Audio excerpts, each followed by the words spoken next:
for one, am grateful, Mrs. Bush, that they are finally bringing civilization to this savage land. I could not agree with you more, my dear. My daddy settled this land, and I know he'll be looking down on us, pleased at how we help the natives. Yes, they've lost their land, but they've gained access to heaven.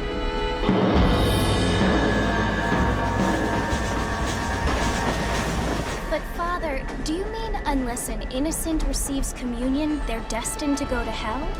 It hardly seems fair.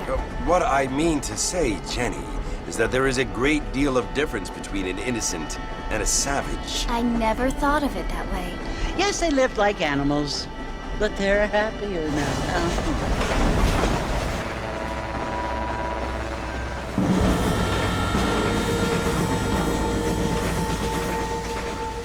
Not only do people now have motor cars, Father, but I heard that pretty soon we will be able to fly. No, only angels can fly, Jenny.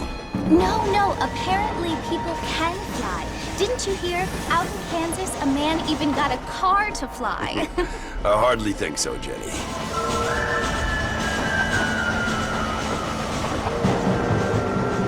Apparently, Mr. Johns wants to run for governor, which is why he's so concerned with cleaning up the state.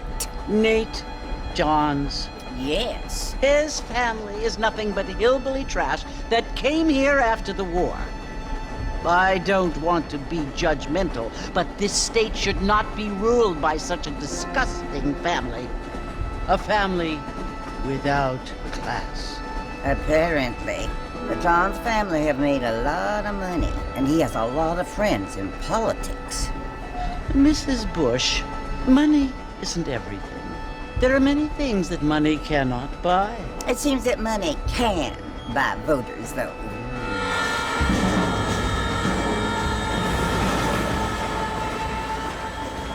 What you must remember, my dear, is that we have been brought here to spread the word.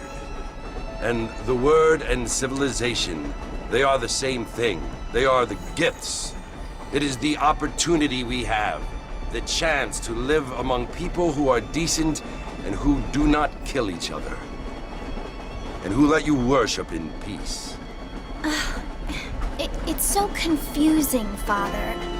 Sometimes I find it impossible to make the distinction between a loving act and a hateful one. I mean, they often seem to be the same thing. Yes, Jenny, it is confusing. But you only have to ask me if you need help. Indeed. Well, here we are, Mrs. Bush. Armadillo.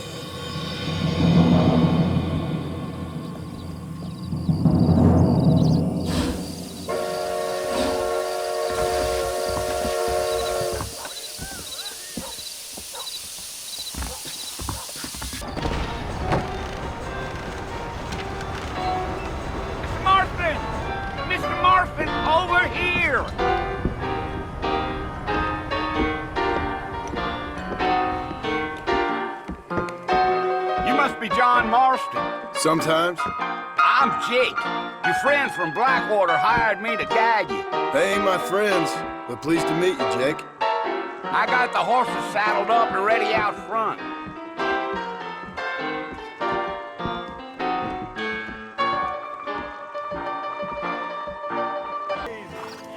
Listen, mister.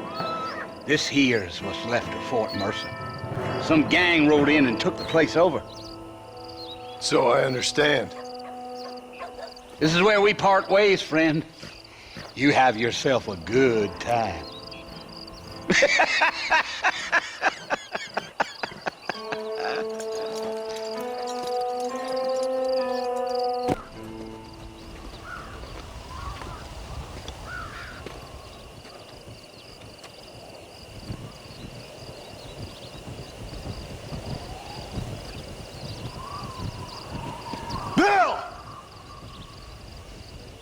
I've come for you!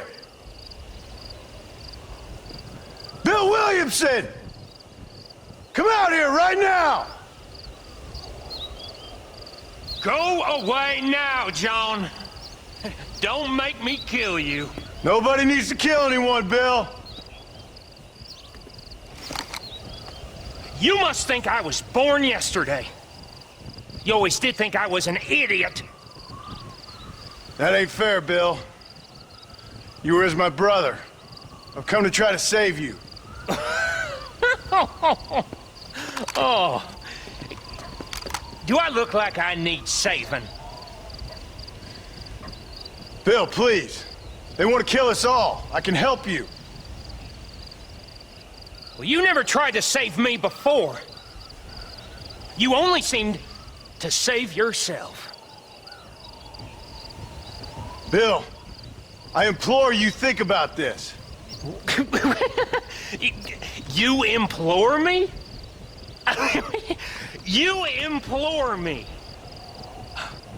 You always were one for fancy words. Oh. Well, things are different now, John. Now I'm in charge! No more Dutch! And no more you. Implores. I implores you to go back and tell them to send someone just a little bit more impressive next time. Well?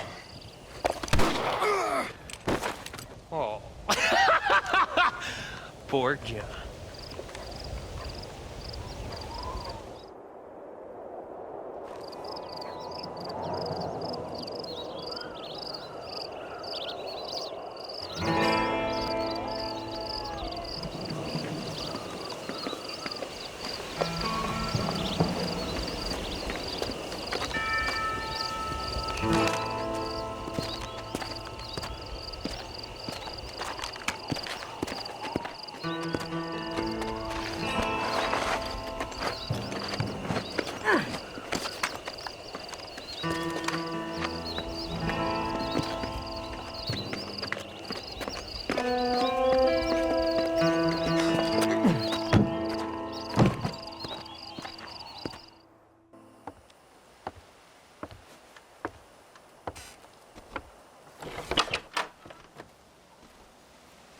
Well, you're alive. So it would seem. So, how do you feel? I don't know the polite word for it. I do. Stupid is the word we use around here. What were you doing? I was doing something stupid. Well, you'll be okay. Once you didn't die, the doctor said you'd be fine. He got the bullets out a couple days ago. Good. It cost us $15. I'm sorry, madam. Should have left me there to die. Did you want to die? I mean, was that it? Was that why you went straight out to Fort Mercer and picked a fight with the worst bandit in the county? To die, Mr. Mr. Marston. John Marston. Bonnie McFarland. Miss Bonnie McFarland. Well, you may be right, Miss McFarland. I don't know. Huh. So what were you doing? Was trying to give Mr. Williamson a chance. For old time's sake. You know Bill Williamson? Knew him. Long time ago. Well, what was he like? Dumb. Just like you. Thank you, miss. See my hat? I have. And, what will you do now? Now I'm gonna take my time and go after him the less kind way. Well, that sounds very fun, Mr. Marston. Quite heroic, just like in those penny dreadfuls my brother used to read. Meanwhile, if you'll excuse me, I've got a ranch to run. Of course, if you're feeling better, why not take a ride with me later and help me patrol the perimeter? You can earn back some of that money we wasted on doctor's bills. Of course. And thank you. For saving my life, I mean. Next time, Mr. Marston, I strongly recommend you don't try to lose it quite so earnestly. I'll bear that in mind.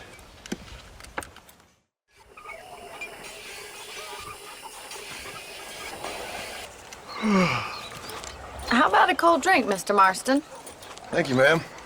Getting shot, then riding a horse seems to take it out of you.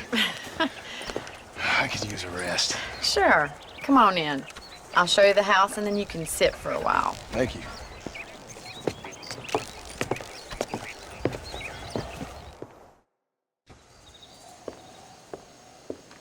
Marston, Miss McFarland. remember me telling you about the trouble we've been having with rustlers and other undesirables? I do? Will you help me keep watch on the property line this evening? Sure. I want to see just who is trespassing on our land. This is a fine weapon. Come, let's head out. The country is really beautiful at around this time.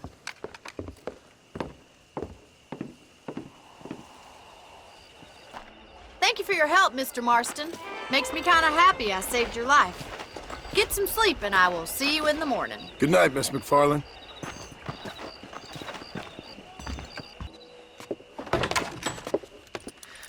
Oh, Mr. Marston, how are you doing today? I'm well, Miss McFarland. Thank you. How are you? Well, I'm fine, thank you. So, how are your ribs? Fine. A little sore, but apart from a couple extra scars, it'll be as nothing happened. Good. Come in. You know, you never did tell me how you met that Bill Williamson or what you wanted from him. No, miss, I did not. Well, why not, if you don't mind me asking? I certainly don't mind you asking if you don't mind me not telling. See, it's a complicated and somewhat pathetic tale, and by telling you, not only would I be putting your life in danger, but also threatening the lives of some people that I hold very dear. Well, I apologize if I seem to be prying. And I apologize for my reticence. Hope you believe me when I say that it's simply out of respect for you. Of course, Mr. Marston. I understand that a city dweller such as yourself likes to have some exotic secrets, so us country folk are impressed. I'm no city man, miss. Yeah, but I saw you get on the train at Blackwater. You with those gentlemen in bowler hats? I'm still no city man. But I'll bet you can't ride, Mr. Marston. I hate to take money from a lady, miss. Oh, you won't be. I'll race you right now. If it makes you happy. We'll see.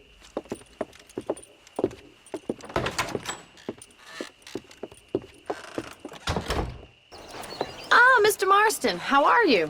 Good, Miss McFarland. How are you? I'm well. Would you mind riding with me to Armadillo? I've got to get some supplies and I could do with the company. Of course. You can take the reins. It wouldn't do for a terrifying bounty hunter such as yourself to be seen driven around by a woman. So this is Armadillo. Manhattan it is not, but it does okay for us.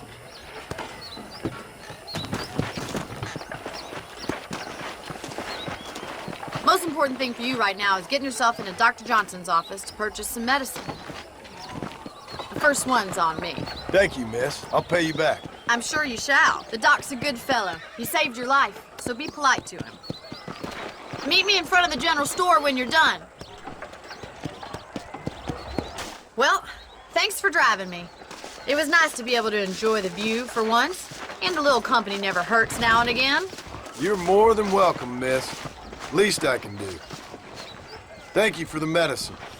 Why don't you have a look around Armadillo? You can always take a stagecoach back to the ranch later. I might just do that. Travel safely, miss. Try not to get yourself shot. I won't be around to save you this time.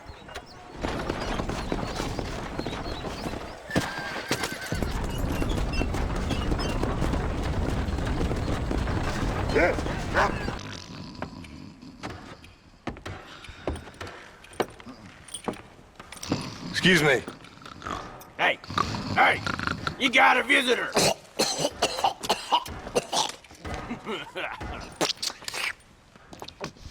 Shut up, you!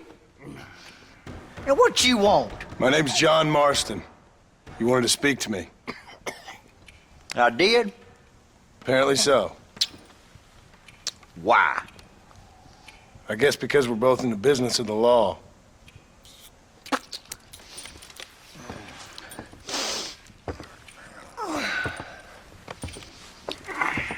You that fella from the train company? No, I'm from Fort Mercer. Fort Mercer? You them one of them Williamson boys? Calm down. Go on, shoot him, mister. Shoot him. Come on, what, you getting cute with me, boy? What's going on here? I got me one of them Williamson boys. I got me one of them idiots who give marshals a bad name. Jonah, put your gun down.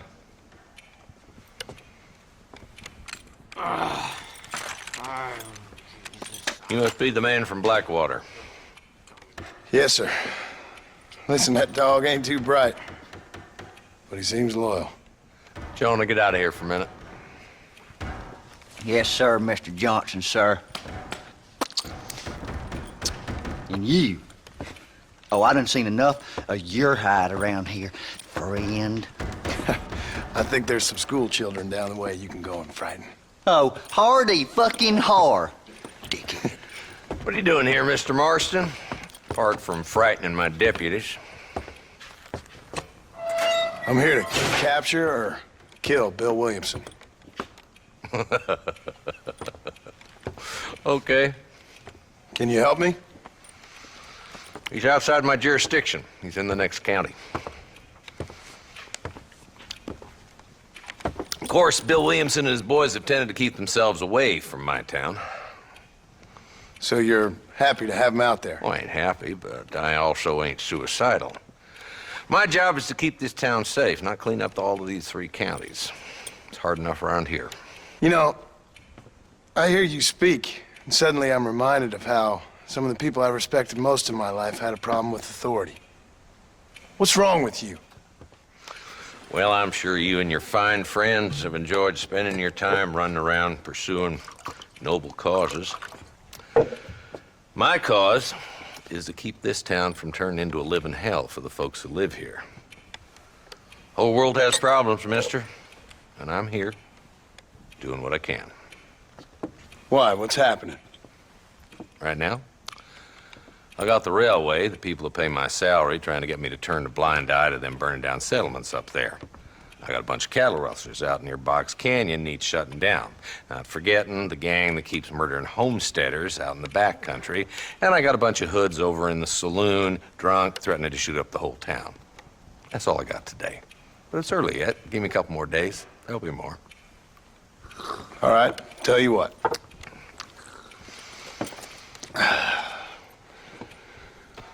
Let's go deal with them hoods in the saloon. Then we'll discuss Williamson.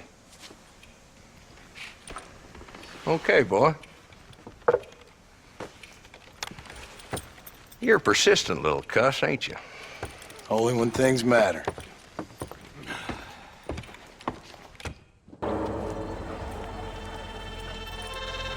There's the dumb rat bastard now. Let's follow him. See what kind of hole he crawls into.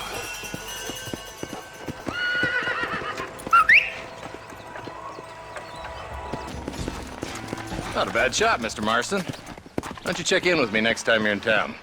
I don't want to be no policeman, Marshal. Nor did I, my friend. I can promise you that. I'll see you soon, Mr. Marston.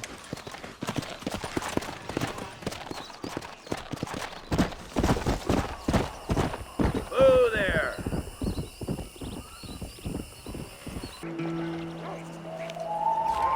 Mr. Marston, I've been hearing about your plans. Have you, Miss McFarland? Yes, from Lee Johnson. To settle here and build a life for yourself. I'm afraid those aren't my plans. See, I already have a life.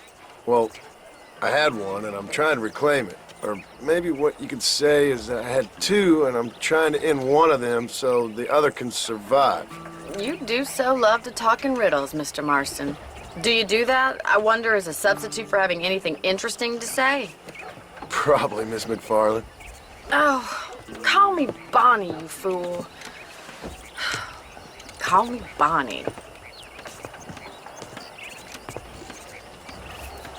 Miss McFarland, I'm married. I have a son. I had a daughter, but she died. Years before that, I rode in a gang. We robbed banks, trains, held people ransom. We killed people we didn't like. Bill Williamson was in that gang. Now, if I don't capture my former brother in arms, great harm will befall my family. Now, I don't suppose any of this is very interesting to you, but I hope it explains why I wasn't so eager to talk about it. No, I do understand. I had no idea. You poor man. Even in this new country, memories don't really fade. My father was an illiterate Scot born on the boat into New York.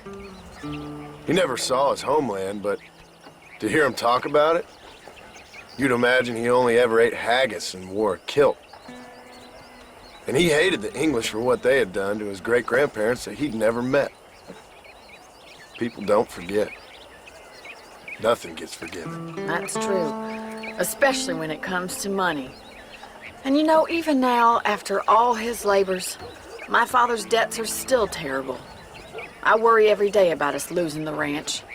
It would kill him. My father died when I was 8 years old. His eyes were, well, let's just say he was blinded in a bar fight south of Chicago. My mother died during childbirth.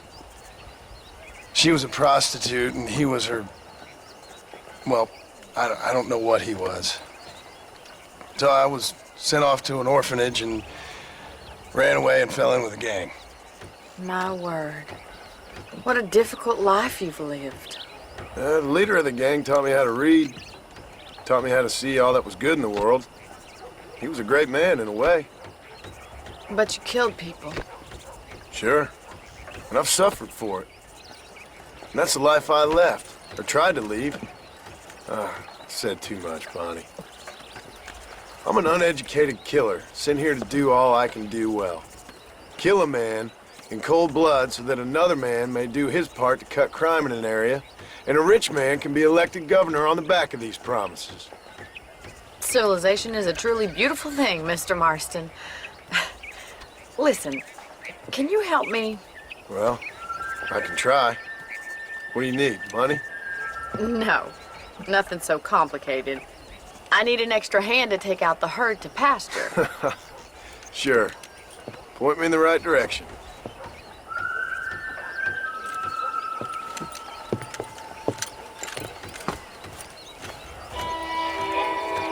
Hello?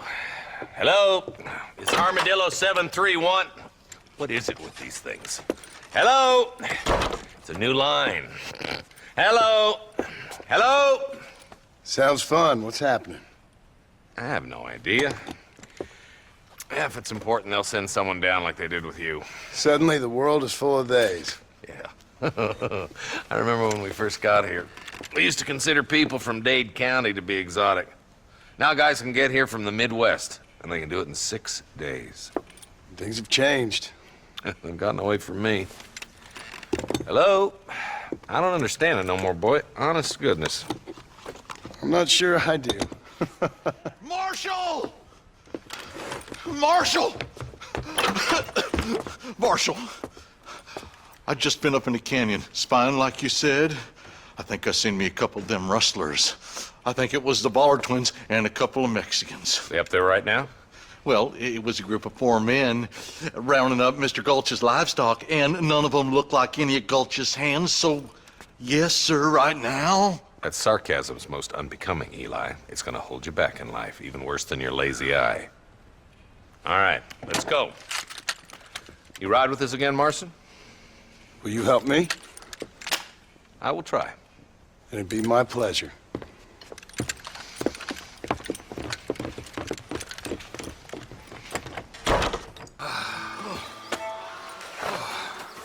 Thanks, Marshal. We're indebted to you with our lives. Just get them cattle back safe. All right. Oh, thank you. Oh, thank you so much. Thank you.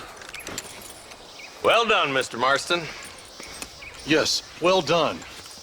Now, about Williamson. I'll do what I can.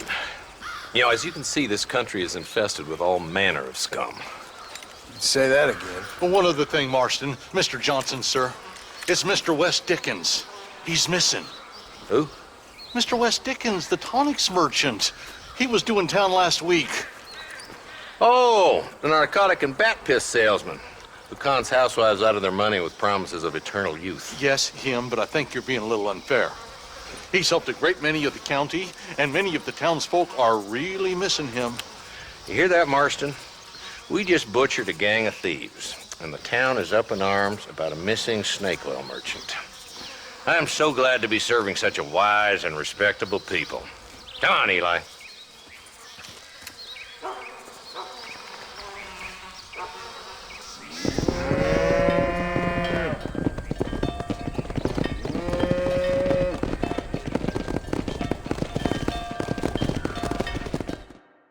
Mr. Marston. How are you? Fine, thank you. How are you? I'm fine, thank you. Did you meet my father? John Marston, this is my father, Drew McFarland. Pleasure to meet you, Mr. Marston. Please. So, my daughter informs me that you're here on some secret mission to remove some undesirables from the county. Something like that. I'm grateful for the hospitality, sir. Well, you know, we've lived here for 30 years now. Came here from the east. The land had never been settled. For 10 years, we fought the Indians. Tough men. Then we had outlaws, and we had drought, and we had smallpox, terrible winters, cholera. I buried more of my children than I raised. Sorry to hear that, sir. I've seen strong men wither and die under that unforgiving sun. That whole herds of cattle take sick and die. But I've never once doubted my life here. No, sir. When I hear about this so-called federal government sending out agents to covertly murder and control people, then I start to worry. I mean, yeah, all right, Williamson is a menace, and men like him are the plague. But isn't a government agent a worse menace? And all that symbolizes, I mean. You may be right, sir. Well, you're a brave man. You're always going to be welcome here. But you tell your friends out east that we don't want to live like that out here. And sneaking around and spying and secret missions. It's preposterous. Trust me, sir. I agree with you. Good. Good. Well, we won't insult you any further. Come on, Bonnie, we got things to do. Mr. Marston, do you want to join us? It's Daddy's favorite pastime. Apart from political discourse, that is. What is? Breaking in horses. Come on. I hear you're a pretty decent rider. For a city dweller, that is.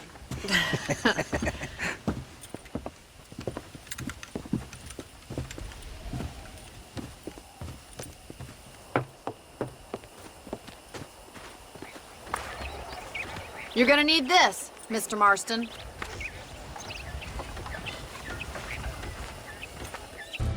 Well done, Mr. Marston. These are fine horses. Hey, Bonnie. Amos was saying some horses been spotted somewhere outside of Armadillo. Let's go, Mr. Marston. We can really do with those horses. Thanks for your help today, Mr. Marston. We got some fine horses. You know, why don't you keep that stallion as your own, as a thank you from all of us? Thank you, ma'am. He's a fine animal.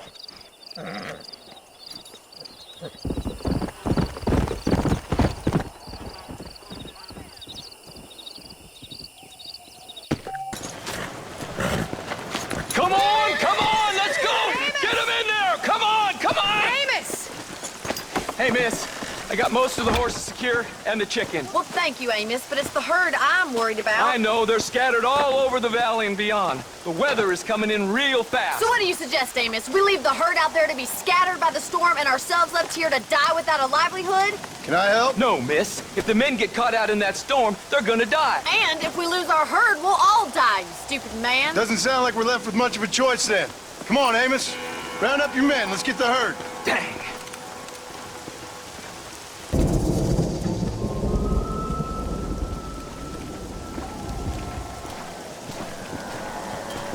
You save the herd back there. You might make a decent rancher one day. Thank you, Miss McFarland. Yeah! Excuse me, sir. You need help? Mister, you alive? Fuck. God damn it. Good heavens. Excuse me? I said, no, I'm not okay. Do I look like I'm okay? You look pretty good for a corpse. Praise be. Move up, mister. Time to get you to a doctor or an undertaker. Whichever you need once we get to town. St. Peter, open up them pearly gates. I'm coming home. Come on, mister. Come on.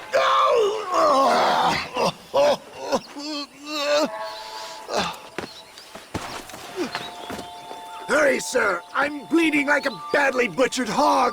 You'll be fine. Just focus. You better take the reins. I don't think I'm strong enough. I'm finished. Done for. Just sit up straight, will you?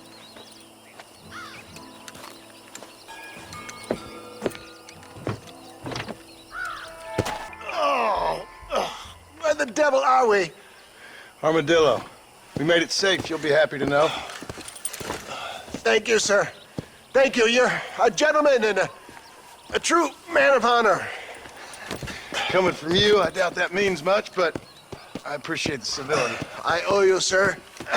And I always pay my debts. Jesus. But if I die, I'm sorry for it. If not, I'll be your man for... Let's get you fixed up first. Then we'll decide what you're my man for.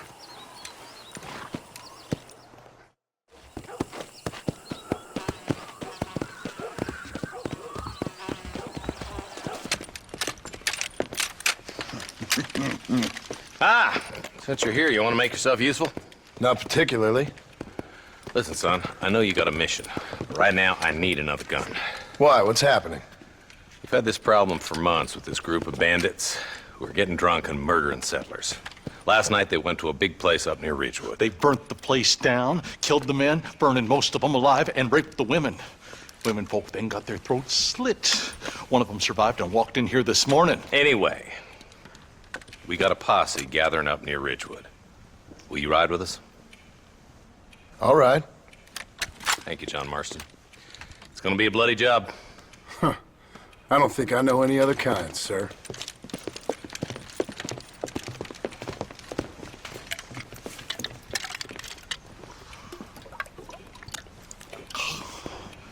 Hey, wait up!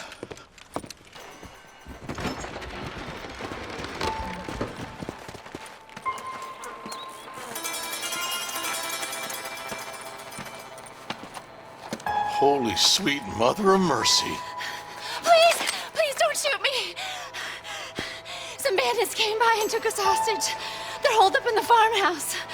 Some of my family is being kept hostage inside.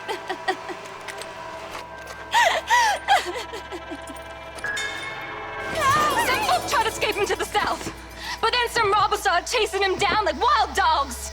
I thought you were supposed to protect us, Marshal. You folk ain't men. You ain't nothing. You're just a man on a government payroll taking money that the rest of us have to pay for with our lives. Yeah. What is wrong with this country? Not up, men. The man that kills the boss of that bunch gets $50. It ain't about the money, Marshal. These are people's lives, people's homes.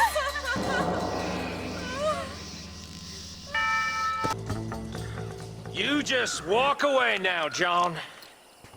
I didn't kill you before, but I sure as shit will now. Get yourself down here, Bill. You know you ain't man enough to stop me. You know I don't want to kill you, but I will. You always did have a high opinion of yourself, John. Dutch always said you were an arrogant son of a bitch. I guess he was about right. Get him, boys! Everybody, take cover! In that shed!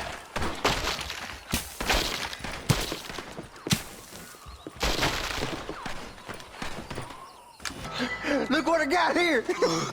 There's something that you're still breathing. Come here, boy. Come on, Bessie. Give. Oh. Norman Deek. Fuck!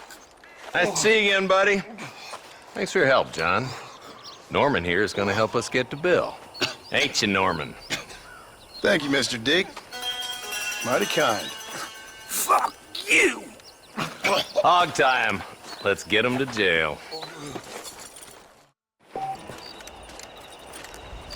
Excuse me, Mr. Marston. Have you seen my father anywhere? No. He went out this morning to ride the land and was supposed to be back hours ago. I don't know. The ranch hands have been out looking, but so far they've found nothing. Well, come on, let's go look for him. Daddy! What happened? Nothing nice. Rustlers, I guess. Maybe the Baller twins, that bunch. Now you head back to the ranch right now and fetch a wagon. Yes, sir. Marston, you watch after her. I'll do that, sir. Get through the doors! It's too dangerous! Put it out! It's getting worse! He got the door open!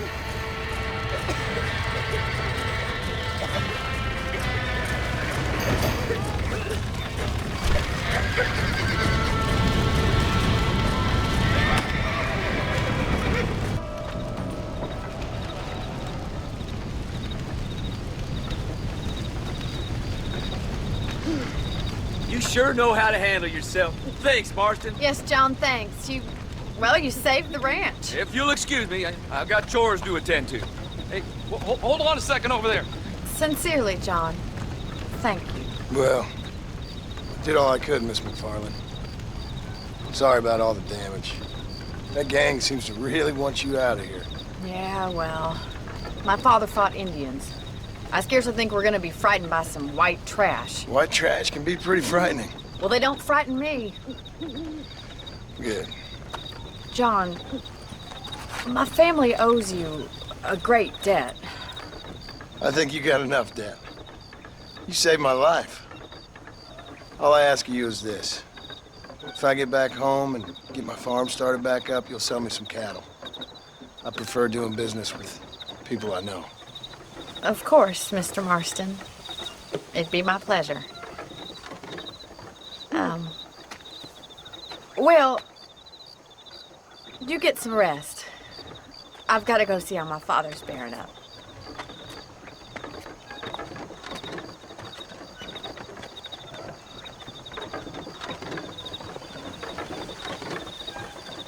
And I can tell you with no uncertainty that miracle cures are no laughing matter. I bid you good day, sir. Oh, Mr. Marston, good to see you. How have you been keeping? I'm well, Mr. Mr. West Dickens. Nigel West Dickens of East Cheap, London, New Waverly, New York, and Armadillo, New Austin. At your service. At my service. At everyone's service. At the service of science, of knowledge, of life. How are your wounds? Much, much better. But then they would be. Would be? I know a cure for all ailments, Mr. Marston. Ah, I'm sure you do. And I'm sure for just $2 an ounce, I could live forever. Oh, but for you, sir, I'd do a bulk discount rate of $1.95 an ounce, as long as you buy 100 ounces or more. That's a lot of immortality. Give it up, old man. That's Mr. West Dickens to you, boy.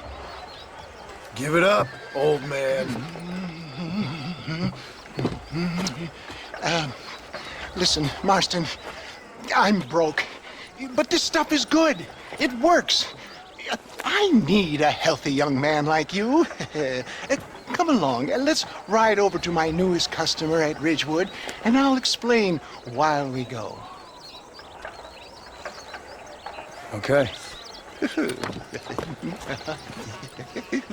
Friends, hard-working souls of Cholla Springs, gather round, gather round.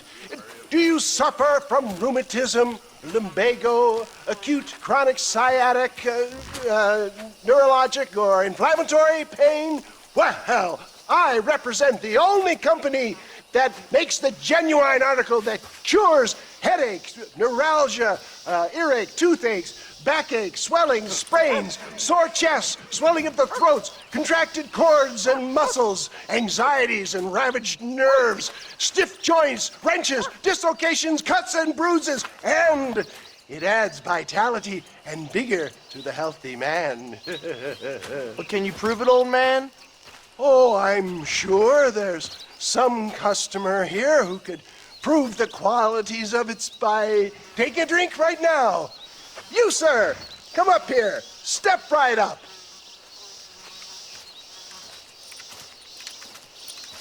That's the spirit. Ladies and gentlemen, pay close attention. This poor, wretched volunteer, entirely unknown to me, will demonstrate the effects of Dr. West Dickens' own patent tonic. Be you a cowpoke or athlete, this miraculous elixir developed with the wisdom of the East keeps the muscles supple and relaxes the cords. It loosens the joints and gives a feeling of youth and vigor to the whole system. Not possible, I hear you say. Well, doubt no longer. Faith can move mountains, but I ask not for faith. I am a man of science, and today science will be vindicated. Your eyesight is greatly improved, is that not so, friend? If you say so. That's right, it is. You heard him. What a good sport you are, sir. Now, gaze over yonder at that porch. If you squint, you may just be able to make out the skull that's hanging there. Go ahead, friend. Shoot that skull and demonstrate the miraculous eyesight you now possess. The eyesight of an eagle, granted by imbibing Dr. West Dickens' own patent tonic. Anybody can make that shot. This man is a fraud.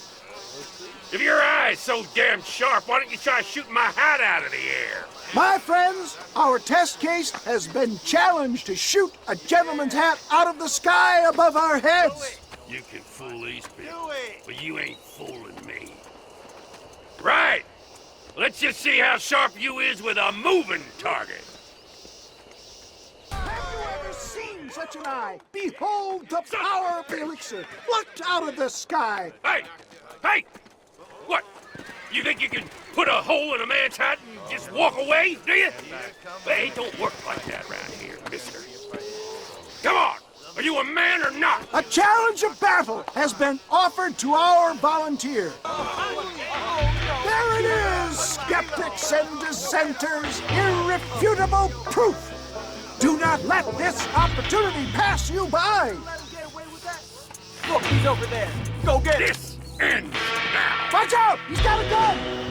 Who the hell do you think you are? You ain't leaving here alive.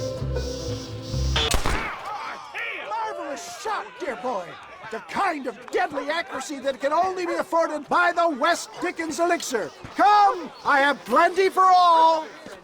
You'll be fine. Get out of my way. Hey, where are you going? I want a bottle. Get me a bottle, please. One of them, right here. No harm in trying one bottle, I suppose. Well, I think that went kind of well, don't you? I'm just glad that my normal job involves either chasing after cattle or murderers. Not the likes of you, mister. Don't be like that. Now, if you'll excuse me, I'd like to say my goodbyes, head on back to the real world. Wait, sir. I've been thinking about your predicament, and I think I may have an idea. I've been thinking I could be your cunning Odysseus. Beware of the Greeks bearing gifts, sir. Williamson had better beware. We will make them into Trojans. I don't rightly get you. I want you to go and see my old friend Seth. He can come across as a little curious, but I'm sure you two will get on. He's most often found at Coots Chapel. He's very devout. Why see him? Because between him and me, we can get those gates to open for you, and you can walk right in, just like in Homer's great Trojan yarn! I don't have a clue. All right, but it's got to be something to do with that government boy. We'll talk to him, find out what he knows. Fucking is. Where is she, Marston? Who? Who? My daughter, you fucking scum! Where's Bonnie? I don't know. I haven't seen her since after the fire. Why? Why? Because she hadn't been seen since yesterday afternoon. You know, I don't think I can cope. If I lose another child... Now, Drew, nobody's lost anything yet. I'm sure she's fine. Oh, Mr. Marshall! Mr. Marshall! Come out, wherever you are! Who the hell's that? Hey, buddy! That'd be your next fucking mayor. Even better. Good day, Mr. McFarland. Get down from that horse, boy, or I'll shoot. I wouldn't recommend that, mister. Not if Drew McFarland wants to see his Bonnie back in one piece. Hey, Mr. McFarland! This is a nice girl you got there. Get out from there! You know, Part of me's got to thinking I should just marry her myself. Give her a baby and that. What do you want? That's better. I want Norman Deke. I want him set free. Then you'll get your daughter back, mister. We don't do deals with outlaws, boy. Yeah, you do! Let's not waste each other's time pretending otherwise. Old government themselves ain't much more than a bunch of crooks. This is the land of opportunity, mister. And I'm giving you the opportunity to get your daughter back before 15 friends of mine take out all their anger and their loneliness on her. Where the hell is she? Where is she, boy? Bring Deke up to Tumbleweed in a couple hours. And don't get no funny ideas, or I will slit that whore's throat myself. You boys have a pleasant afternoon. Yeah! What do we do? We do as he says. You and me, Marshal. Mr. McFarland, I'll get you your daughter back. I owe her that. Please do.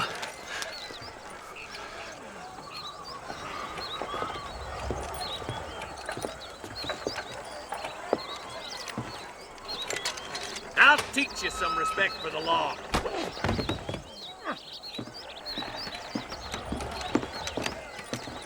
Hurry up, boy. Let's go. Quick as you can, Deputy. Make sure he's tied on good. Stay with me, Marston. I won't let anything happen to her, sir. Easy there. John, you'll be exchanging the prisoner for Bonnie in the middle of town. Keep your eyes open. I sincerely doubt these scum plan to play fair. Fair my ass. You bet. Besides, Norm here's gonna be my shield, ain't you, Norm? It'd be my pleasure.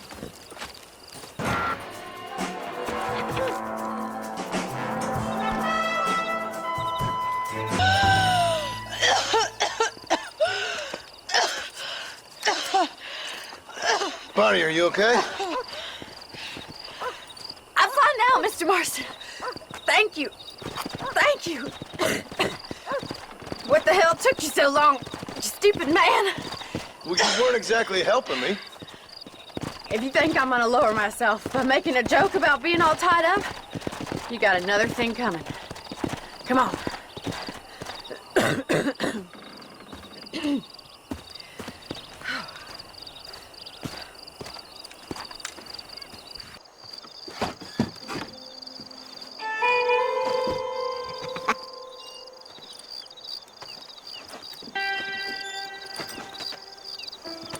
Excuse me, are you Seth? Who are you? I'm a friend of Mr. West Dickens. My name's Marston. John Marston. Goodbye, John Marston. It's been a great pleasure. I need your help, Seth. We need your help. Me and Mr. West Dickens. Let me be frank for 1 second, partner. I hate people. It was people who got me in this mess in the first place. What mess? Look at me. Look, scrambling around, looking for maps, half insane. I ain't washed in 6 months. My hair falling out, my mind's going. What happened? What happened? My partner. He stole half my map. I never would have done that to him. Never. Look at me. Who did this to you? My partner. My boy, my man. Moses Forth. I don't have the facility to tell you what I would have done for that man. And what I would do to him now. Why? Because he stole half my goddamn map. And what map's that, then? The map, partner. The map that tells me where it is. Where what is, friend? I ain't telling you that. I ain't. Don't make me tell, partner. It's mine! It's mine! All mine!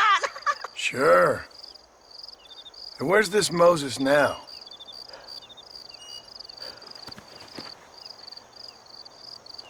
He's at Benedict Point. The law got him for exhuming. Some people, they feel differently. Not Moses. Him and me are the same.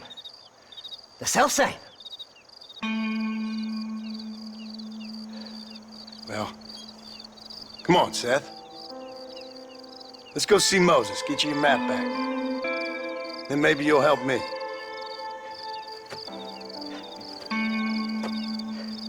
All right, partner. Let's go.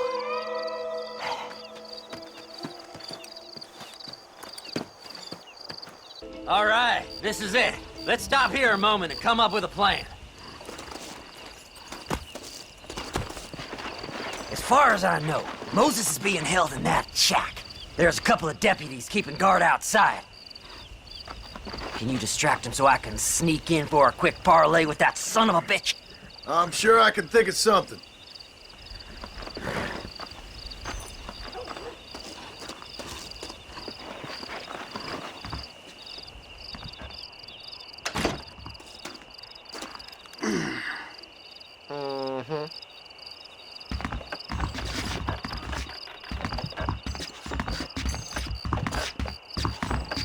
Lead them away from the shack and out of sight. Somewhere out past that hill.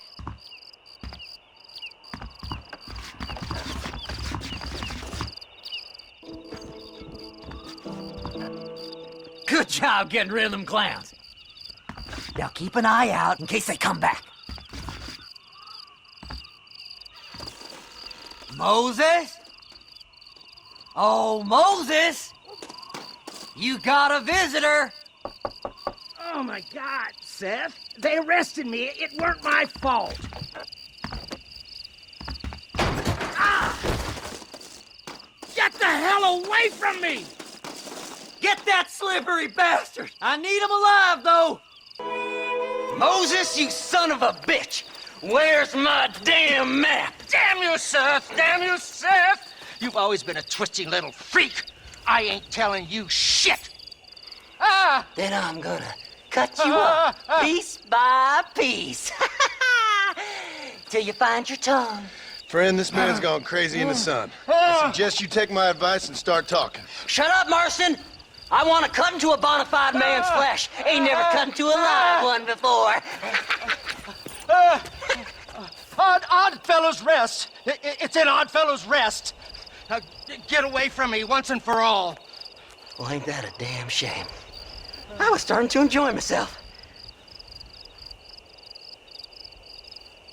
I think you gone pissed yourself, Moses. Those deputies went and put a bounty on your head. Best we clear it now. Don't need the law on our backs. I don't have no money, but I got me a pardon letter. Here, take it. You earned it for helping me with the Moses. Come on! We can pay it off in the telegraph office. So, mister, thanks for your help. Don't worry yourself with thanks, Seth. Just help me when I come asking. No problem, mister.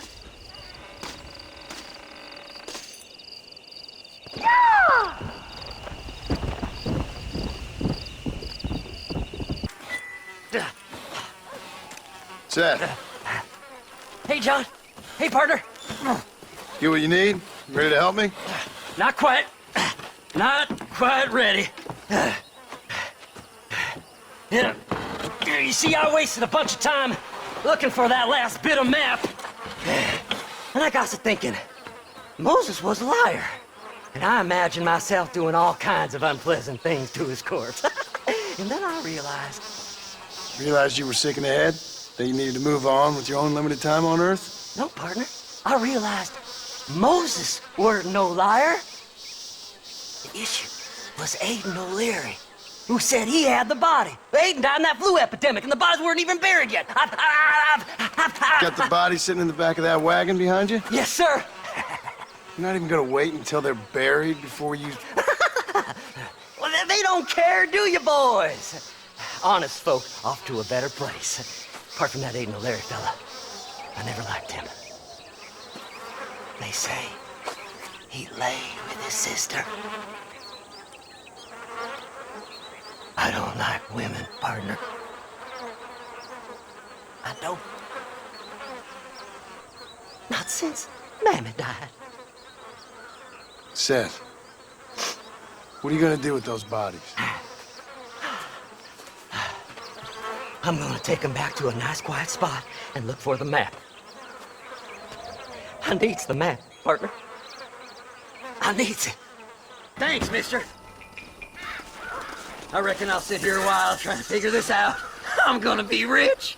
When you're done with that, get over to Fort Mercer. I need you inside that place. After I find my treasure, mister.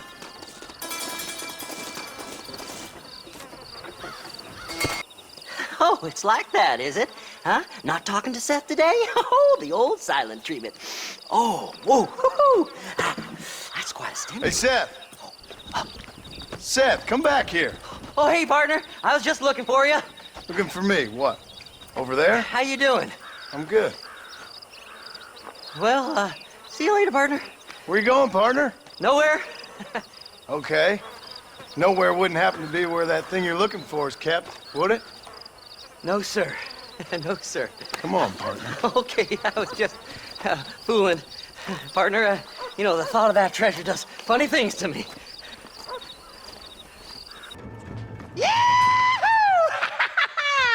Finally, I see the light at the end of this very long, long tunnel. Seth's gonna be rich after all these years. It's silk sheets and Parisian whores from now on, mister.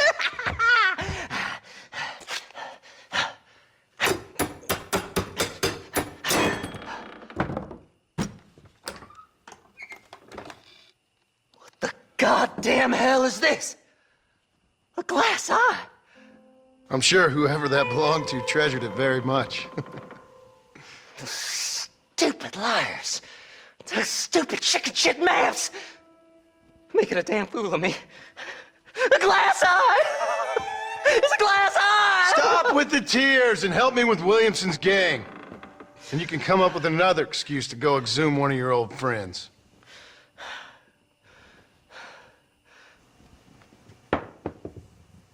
Hunting dead man's treasure ain't done me no favors. Sure. I'm ready for the living. I'll see you and Mr. West Dickens over at Fort Mercer when you gentlemen is ready.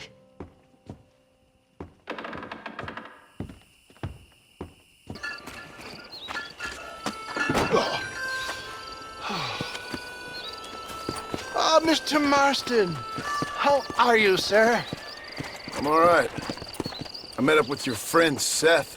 Oh, Seth of the Dead. Yes, interesting fellow. You don't meet many men these days with the moral fortitude to cut straight to the chase like that, do you? Thankfully not, Mr. West Dickens. Yes, contemporary society is remarkably harsh on professional exhumers. But did you know that in ancient Egypt, it was an art form valued more highly than literature? I believe Seth comes from that school of thought. How very interesting. Look, you thought any more about our plan? Ah, your plan, dear boy. Your plan. I am merely the help, not mercifully the arbiter of wisdom. What you are, dear boy, is the man whose life I've saved twice now. A man who sells lies and deceit to unwitting people. A man who, if he doesn't help me, I won't think twice about putting a bullet through his skull. Feeding to the vultures myself. You see, Mr. Marston, you have the exterior of a violent man, but the soul of an angel, and that is what I think I cherish most about you. That's what I thought. But before we can attend to your particular problems, we need some extra lubricant to oil the machinery of business. And this being America, that lubricant with which we concern ourselves is money. Money? What are you talking about? Oh, we need weapons. Armor plate for the wagon, extra hands, and I need some danger money. So, let's sell some more of these cures. Sell cures? Around here? Do you want to see me lynched? No, the sport of kings. Racing, my friend. The sport of kings. A noble activity without reproach. Exactly the kind of activity where a lying, cheating degenerate like myself can prosper. But come, let's finish the loading and we'll discuss it as we drive. Well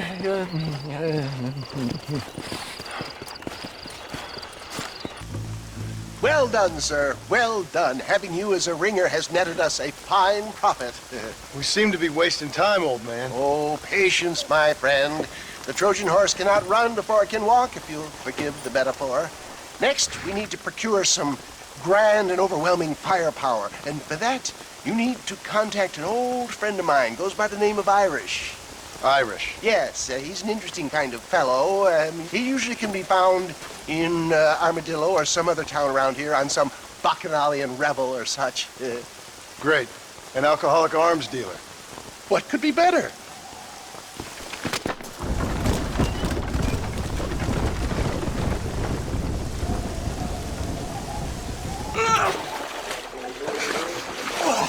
Yes, boyo, you messed up properly this time, didn't you? You little paddy bastard. You thieving McCunt. You got it all wrong, Welsh. All wrong. It was French, I promise. He said he was going to rip you off. Now he's ripping me off. Here, keep on talking there, Irish. In about 15 more seconds, your whole world's gonna turn black. What's up, boys? Fuck off, boyo. This don't concern you. When a man with a sing-song voice tells me to fuck off, it always concerns me, boyo. Look here, this Paddy bastard stole our guns, tried to steal our horses. Law's clear on the matter. I never stole nothing, sir. Never did. Not in all my life. That French cunt is playing with the Welshman's tiny and ineffective mind. Hush your mouth. Anyway, you all got horses now. No one needs to die. Leave them be. Who do you think you are, boyo? The bloody cavalry? Your voice is really starting to get on my nerves, boyo. And you're getting on my nerves. Yeah. But Mr. Nigel West Dickens said you'd help me locate a machine gun. And since I just saved your life... I can't thank you enough for taking care of those two degenerates. Untrustworthy, poor in personal hygiene, lacking in the finer qualities of a gentleman. What about the gun? It'd be my pleasure. She's magnificent, government issue. It'll be a bit of a ride, but we'll get there soon enough. Follow me, fella.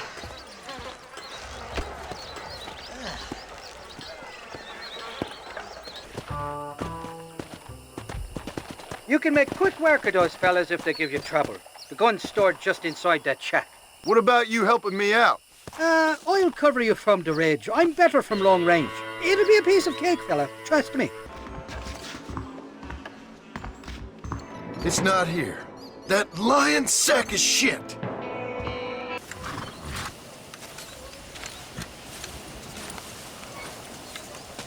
Mr. Marston, sir.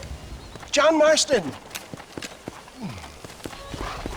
Mr. Marston, don't be so childish. Come on, sir, I implore you.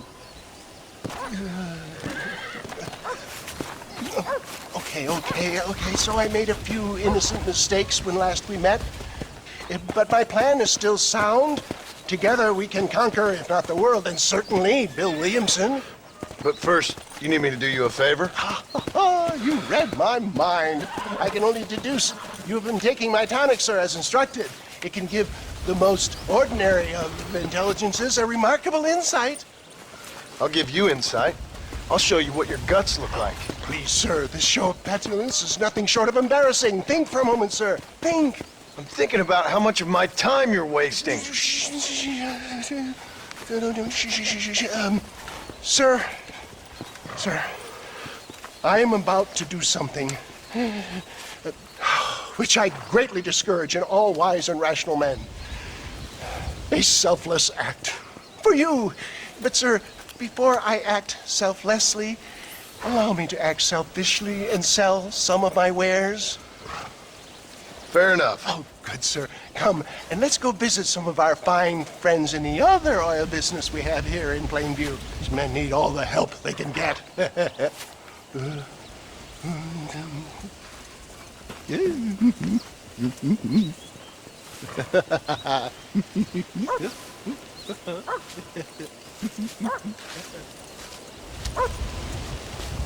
Friends, hardworking souls of Plainview, do you suffer from rheumatism, lumbago, acute chronic sciatic, neurologic, or inflammatory pain? Well, I represent the only company that makes the genuine article which cures headache, neuralgia, toothache, earache, backache. Well, this man is a fucking charlatan. He just got done swindling us down at Cho Springs with this song and dance. I say we tar and feather him right now. I say we shoot the bastard. I think it's time we take our business elsewhere. I apologize if science is not your forte. Good day, one and all.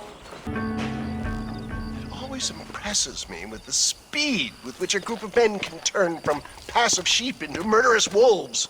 I'm impressed with how you nearly got us killed back there. Yes, perhaps we should shelve the tonics business for a period. What say we try our hand at racing again? There's a meet at Rathskeller. You're trying my patience, Mr. West Dickens. Well, I'm sorry, dear boy, but I'm only an aging vendor of exotic elixirs, not the bloody U.S. cavalry. And forgive me if matters take some time to prepare.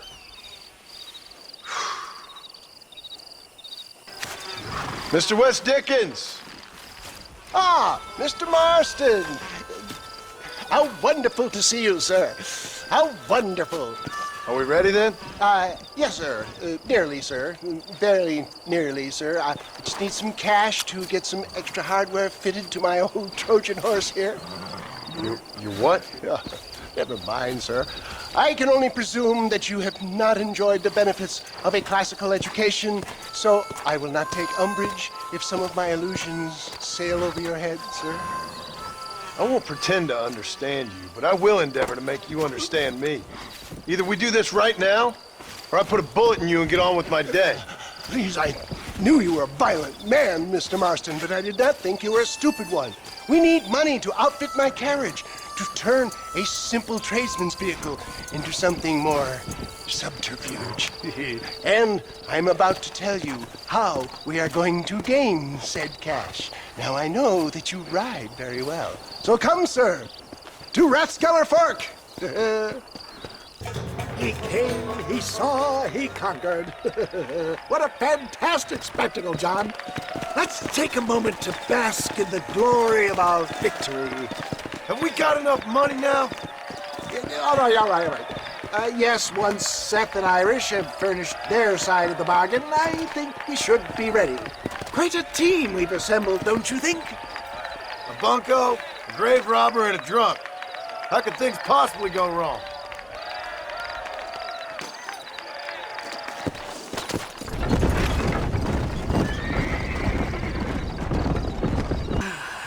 Mighty fine horse that you got there, young lady. I got you. Let hungry Irish honey tied and string. Where are you? Oh, who do you want? I see you. Get away from me. Right here. Where's that machine gun, Irish? Oh, Mr. Marston. I found you one. Found us one, Irish. We're in this together. You, me, and an assault on Fort Mercer. I'm the guy that saved you from getting killed back there, and who you owe your life to, remember? Not really. Happens to me all the time. You don't want it to happen to you again, do you, Irish? No, friend. I wants to buy you a drink. I wants to tell you how much you means to me, how special you is. And I want to tell you that if you don't produce a Gatling gun within the hour, you'll wish you'd been killed back there. It's the whiskey, sir. It gives me the memory of a newborn babe, as innocent as can be.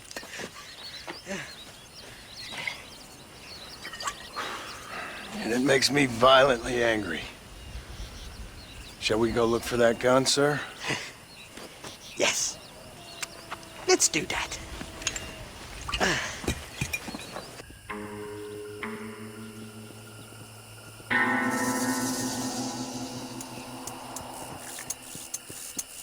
The entrance is plain to see, and there's a shaft them bastards used to haul out heavy ore. You, can use that lift to get you and the gun to the surface. I do it all myself, but the mines play havoc with me sinuses. I'll find us a fine place to hide these horses, and then return with a borrowed flat wagon. I'll meet you at the mouth of the mine shaft. And Irish, I strongly advise you don't run off this time.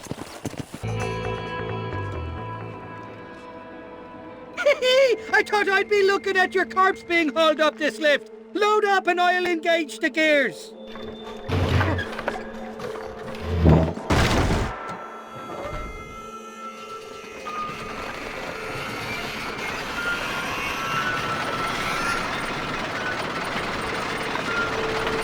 Shite up!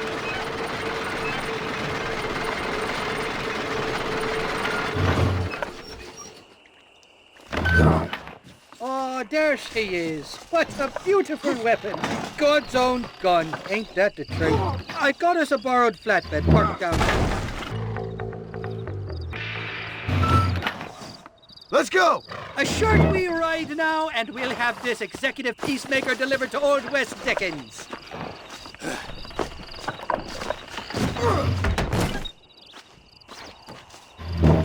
Just make sure it doesn't fall off on the way.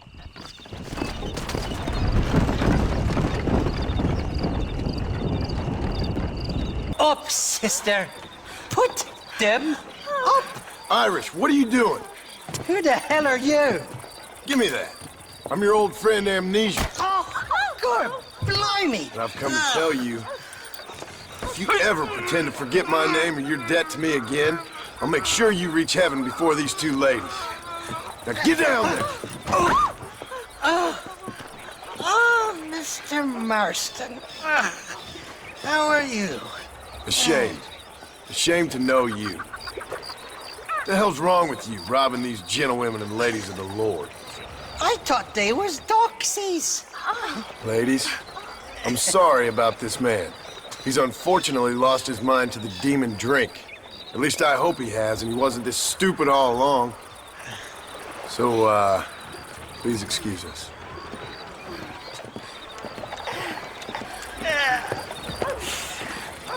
Now, Irish, that Gatling gun doesn't work. I find that rather upsetting, don't you? Oh, heartbreaking. Which is why I was just coming to see you when the drink got the better of me. Come on. I know where we can find the parts for you. Motherfucking Mary. Shakey's made the arrangements, and he'll...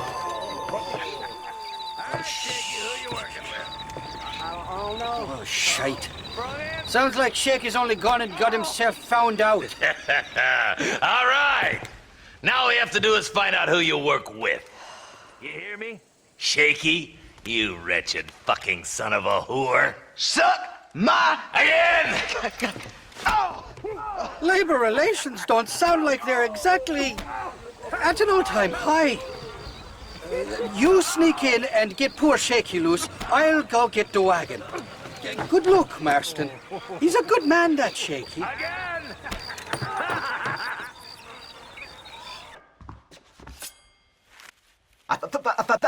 Thank you for your kindness, mister. I thought I was dead, man. My kindness is only as good as the bullets you can fetch up for me and your friend Irish. Let me down, and you'll be a dead man. This is gonna be one hell of a fight. Now we're even. Half even, Shaky. You still owe me for them morphine pills to calm your nerves. Shaky. You'll get your half. More, you dirty fucking snake. All right, gentlemen. Let's go. Fucking fuck. Oh, my virgin ears.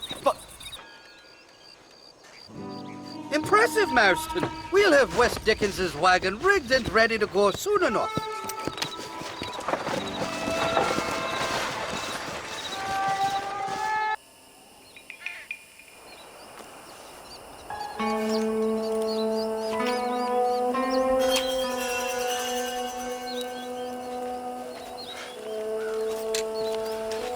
John?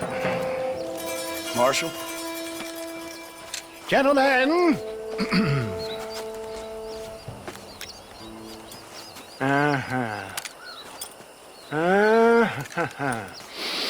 It's time. We must go. Why? What's happening? Seth has managed to get himself inside. But we can't leave it too long, or they will soon realize how very curious he is and remove him from the premises.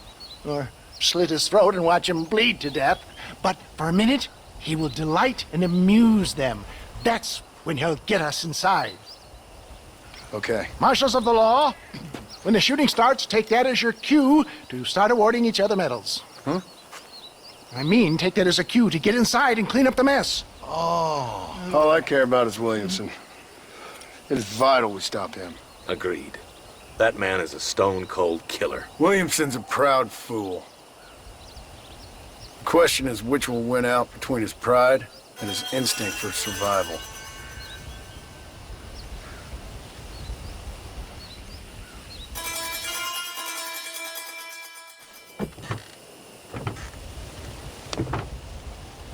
Ensconce yourself in the back of my wagon, John, so that we can make our grand entrance.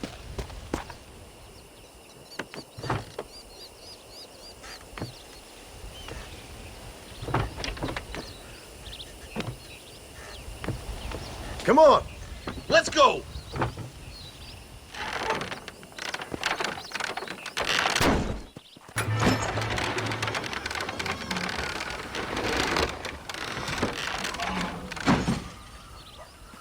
Hey there! Come on in! Come on in! Welcome to my humble abode! Come on! Yeah! Greetings, my good men. What would you say if I said immortality was at hand? What would you say if I told you I could teach you to fly? What would you say if I told you I could turn a man into a beautiful woman?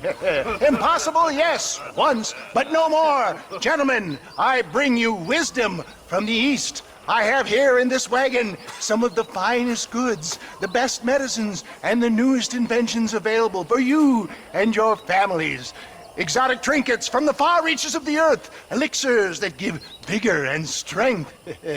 And for you men of physical skill and athletic physique, this miraculous elixir can keep the muscles supple and relax the cords. It loosens the joints and gives a feeling of vigor and freshness to the whole system. Why, some men have reported to me that after drinking it for 1 month, they can chew through steel. What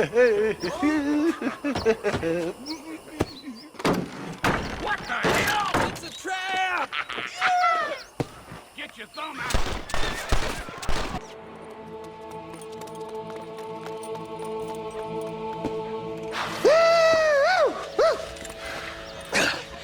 Fucking dang pig! Them cocksucking son bitches escaped the other side of the fort! All right, let's go. That's the last of them.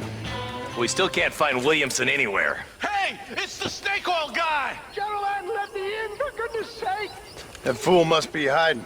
Men, it is time to start tearing this place apart and find out where he's cowering! A sense of urgency here, please! Open the gate! It's the snake oil guy! Get the goddamn gate open and lock it behind him! Oh, we've got company, gentlemen. These scoundrels have got reinforcements riding this way. Oh, my good Lord above! There must be 100 of them!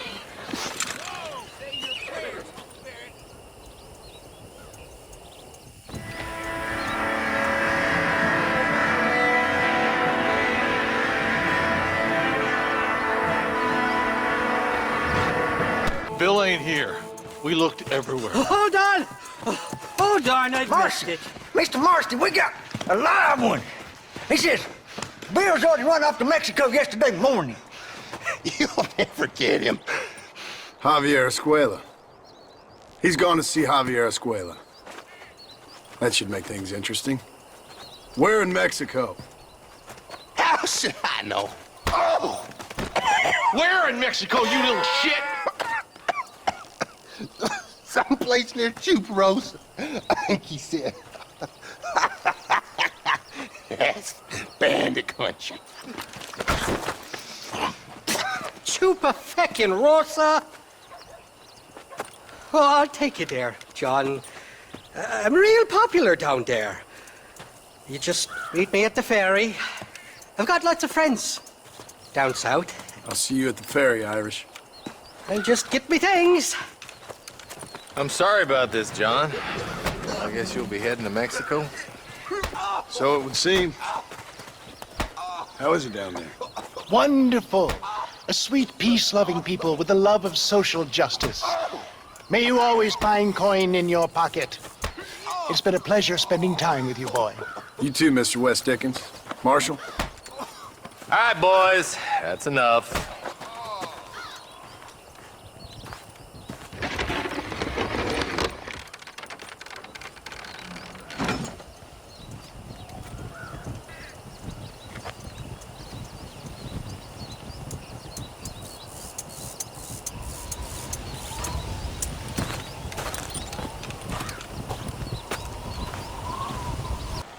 Yes, well, that's what makes you such an interesting fellow, Mr. Irish.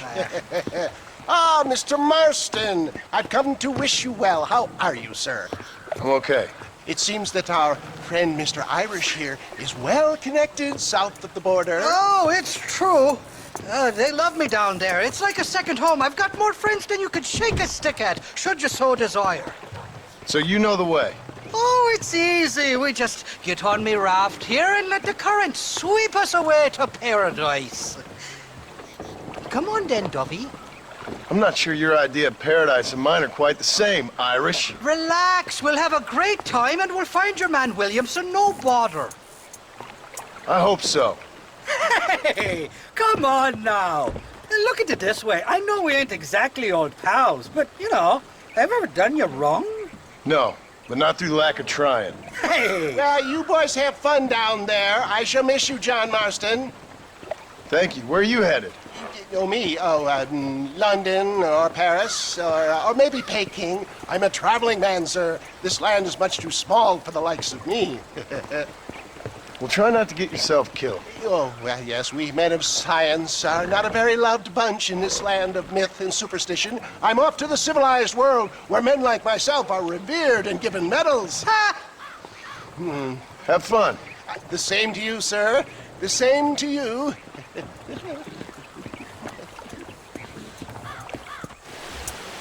Oh, these horses look fresher. And healthy. Before you degrade these poor fools any further, tell me where I'm headed. Of course, of course. Let me think. You do know people down here, aside from your friends who welcomed us on the way. Yes, I think so. I was real drunk last time I was here, John. You know how it is. I met an American guy, saw him shoot a man, drank with him in the village of Chuparosa. Funny guy. Or was that Canada? No, that was Canada. Guy here, not funny, but he's real nice. Failing that, you could try the provincial governor, Colonel something or other, some Spanish name. He's based out of Escalera. Played three-chord stud with him. Or was it four-chord Monty? I forget. He was a real nice chap. Or maybe he was a real bastard. I was real drunk last time, John.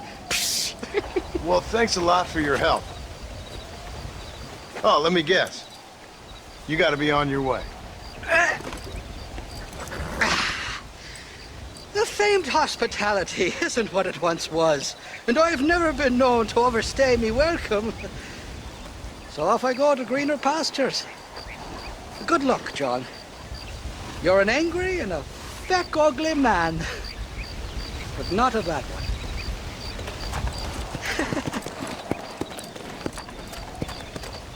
Con el otro. No interrumpas, pendejo, deja en la casa. Y les digo, de aquí para acá, chingan a su madre. Y que no cállese, güey. Y de aquí para acá, pendejos.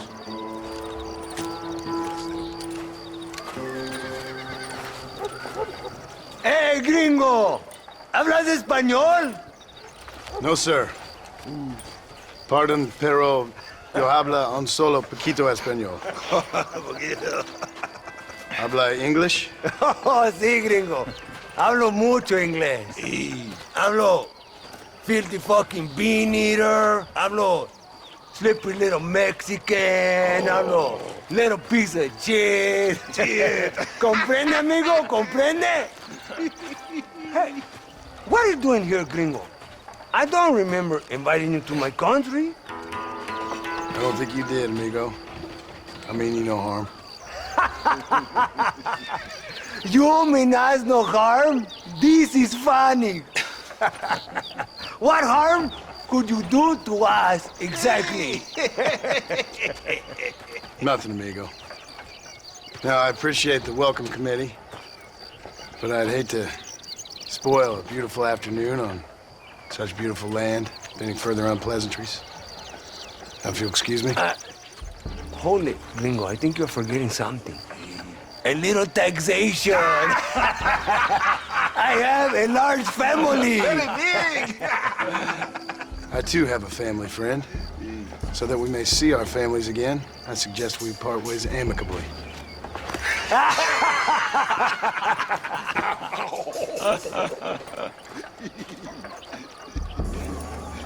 Can I see the boots, gringo? I think you can see them from where you're standing just fine, senor. Take off the boots, Americano. As you wish.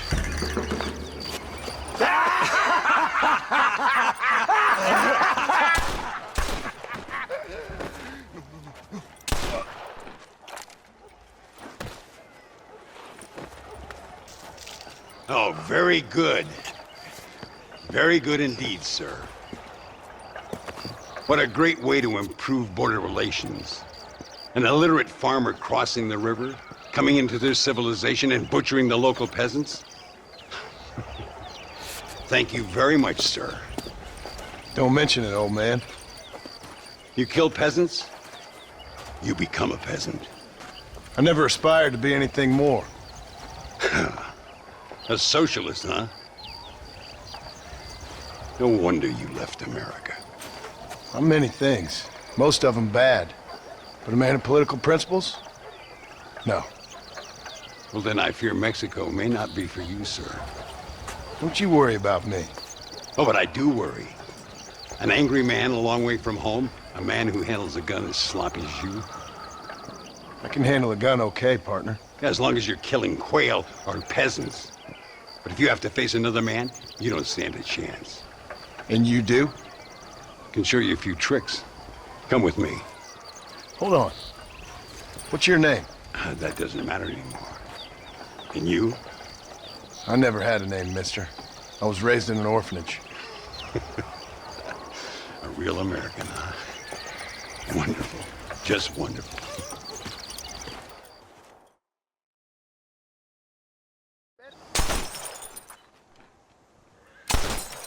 Well, you won't make it in the circus, but you can shoot. Keep on practicing. Thank you, old man. Now, who are you? No one interesting. Who are you? Landon Ricketts. Not a name that means much anymore. Means a little. You were famous when I was a boy. Yeah, killing men's a strange kind of fame. I was the fastest in my time. I must have been. I'm the only one left. What are you doing here? Living quietly.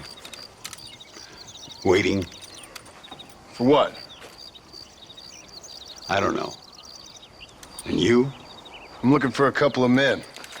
Bill Williamson, Javier Escuela. Escuela's from here. It could be. This whole place is teeming with Americans on the run. Mercenaries, locals hell-bent on revolution.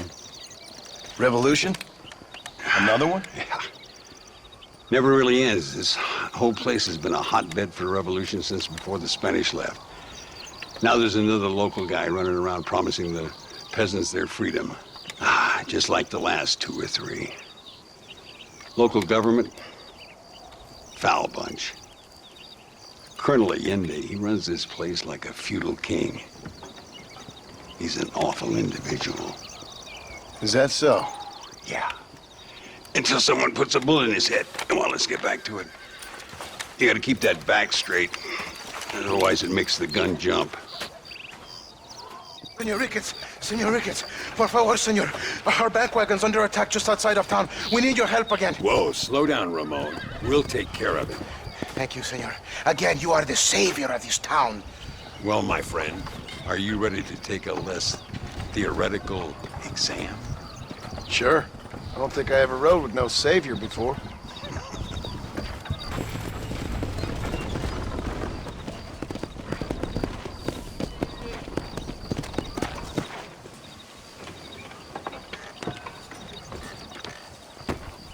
Sano y salvo. Nunca podré agradecer lo suficiente. Buy me a whiskey later, and we'll call things about even. Muy interesante. Gracias, amigos. Mr. Marston, how the devil are you? I'm fine. How are you, Mr. Ricketts? I'm good. I'm glad you're here because these men were just telling me about Mr. Escuela. Javier Escuela? Emilio, let me ask you something. His nombre is Javier Señor Escuela? Is Javier to see? No sé, señor. He doesn't know. I got that bit. Ask him, was he about 5'8"? Mustache? Did he have an American in tow? A big American? Emilio, Estabacon, Grande Americano? Yo no sé. No. Again, I got that. But they do have his sister. Emilio's, I mean. She's a fine young woman, a teacher, a human being, not the clothed vermin so many people seem to have turned into. Tell him I'm sorry. When a man's family is involved, you need a little more enthusiasm than mere apologies. I have enough worries, sir. This man's problems pain me, but they're not quite my own.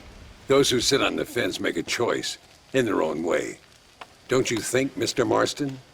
Of course. And what about you, Ricketts? A man living in the past? A man who ran away from home? What choice did you make? I'll tell you what choice I made. I'm a fighter, sir, and I'll fight to the end. I think we should get going.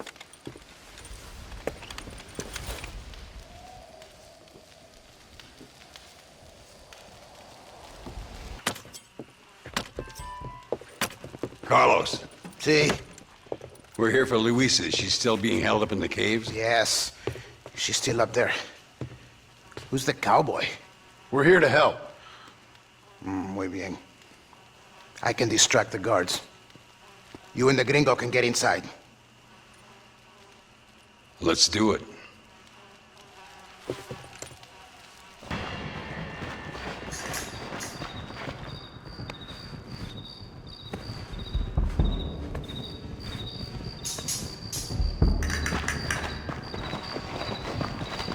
Stand back, damn it! Here goes.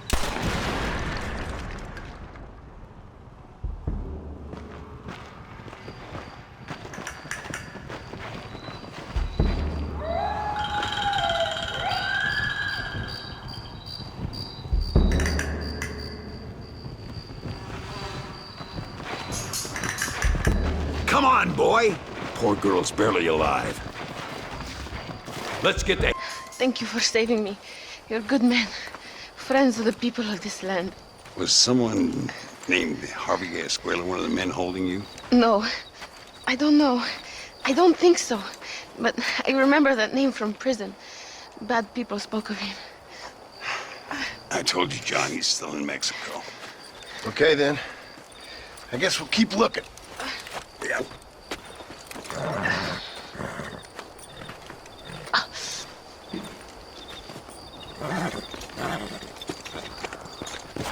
Nos podemos retirar a mi cuarto y conocernos mejor, ¿eh? No me toques. I folded. No tengo nada. Gentlemen, I thank you. Oh, yeah. Hey, Mr. Marston. How you keeping, sir? Just fine, thank you. And you? Oh, very well, sir. Thank God my wife died. Unlucky in love, lucky in cards. Tarzan, champagne for everyone. Keep playing, Mr. Ricketts. Oh, I'm sorry, Herr Muller. I'll keep playing you in servitude for the rest of your life on Earth, if that makes you happy. Yes, I shall indeed, sir. Well then, your deal. Oh, Marston, would you like to join us? I don't think so. I'm just gonna have a drink. Oh, come on. Sit down. Sit down. Okay, then. Gentlemen? Hey. Na mach schon!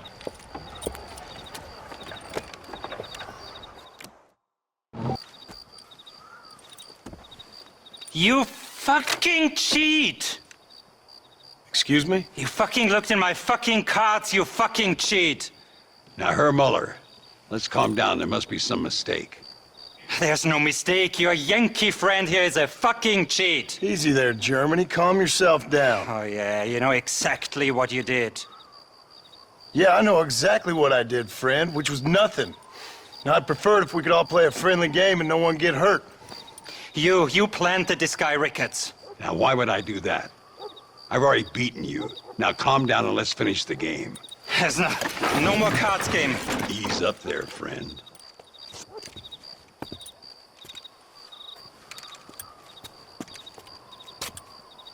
There must be a name for this. An impasse, sir. An impasse. We could all die, here and now. I'm not fighting you, Ricketts, but the Yankee him I don't like. He's done you no harm, Muller. He's done me no good either. Outside, winner takes the pot. The winner will take what he wants. The other man will be in no position to argue. Sanchez will be my second. As you wish, Germany. As you wish.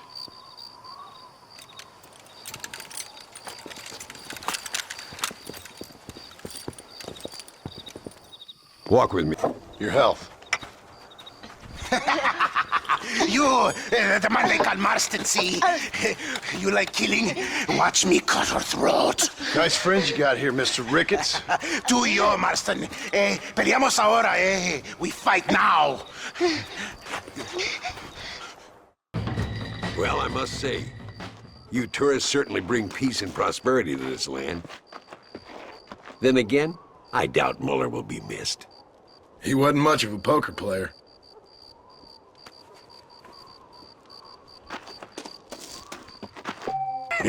Hey, Gringo.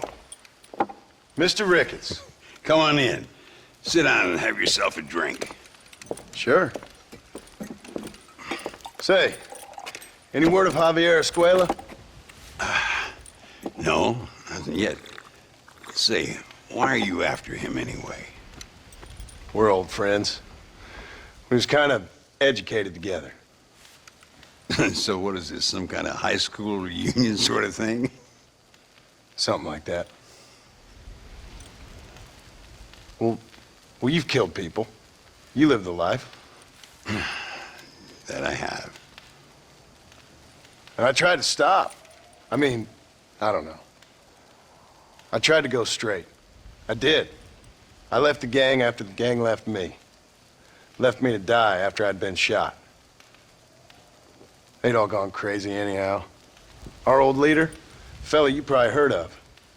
Anyway, he more or less lost his mind, went and shot a bunch of people unfair like. I got shot in a robbery.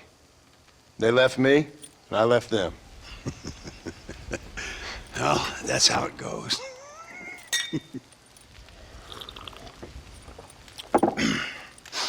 Already had me a woman, got me a farm, then I got me more trouble. Sure. Been sent to track down the men I used to run with. Track them, kill them. Well, if you don't, someone else will. There's no escape. Look at me. I spent 25 years killing men. Look at me now, sitting around here like some low-rent would-be messiah. We're relics. Come on, have yourself another drink and let's wallow in a little self-pity. Sounds like a plan. Your health. Mr. Ricketts! Mr. Ricketts! Thank the Lord I have found you. And you, Mr. Marston. Please sit down. You all right? I'm well, sir. But Allende is sending more men to the death. Prisoners who have not been tried. A prominent writer, Castilla, and a local official whose only crime was not putting the small holders on the street when they were late with taxes. Writers and government officials. For once, I agree with Allende. Some men need to be killed. Mr. Ricketts! I was just joking. Where are they? Out near Escalera. Let's hang up our self-pity and go shoot ourselves some bad guys. You're gonna be all right. Thank you. Both of you.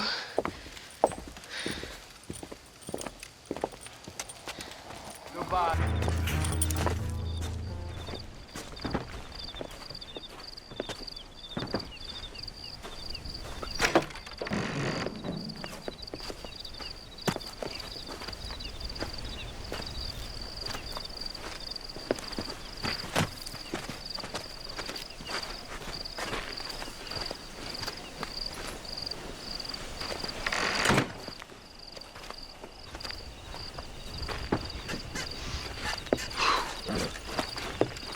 Now, we'll handle it from here. I know you got other matters to attend to.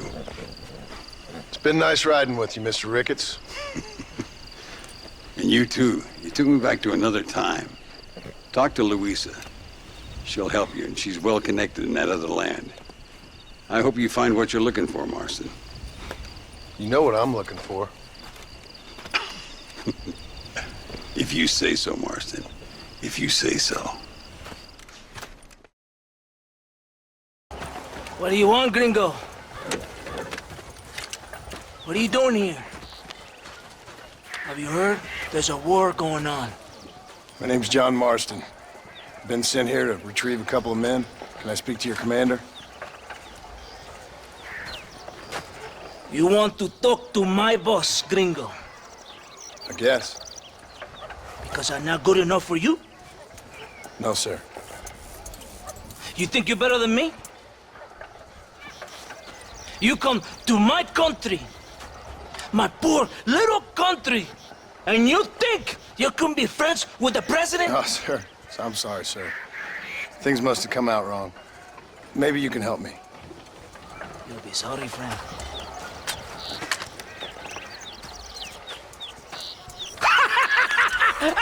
Relax, amigo, relax. How you? Sure. Somewhere between a threatening stare and the soldiers armed to the teeth? Yeah. Yeah, you had me. Welcome to Mexico, amigo! Let's come meet, drink, and then we'll talk. My name is Capitan Vicente de Santa. John Marston. My country is in pain, John Marston. Terrible pain. The rebels have seized the people by the throat and destroy a way of life. I'm no politician, sir. And I am no soldier, a killer. But we are both beholding to our time. A brave man, perhaps you've heard of him. Coronel Allende. He's trying to preserve the order in our province. To keep our civilization alive. It is tough. The people are confused and usually swayed. Sometimes in the service of what is right, you gotta do terrible things. It breaks my heart. I also am no moralist, sir. I wish I enjoy your freedoms, Mr. Marston. I'm trying to find a man, an American, an outlaw named Bill Williamson. I believe he came here to seek protection from another outlaw named Javier Escuela. You're no moralist, but you hunt outlaws? So it would seem. You heard anything of these men? I am the government, or what is left of it. Outlaws seek each other. They're possibly hiding with thieves and killers who pose as freedom fighters in the hills around here. They're united under one traitor named Abraham Reyes. Where could I find this Reyes? If I knew, I would be there, hunting him with everything that is true within me. Reyes finds you. Like cholera. Something like that. But it's possible, though. My men are trying to lure him into a trap. Possibly you could ride with us. And if everything goes Okay. I'm sure the Coronel will help you. Okay.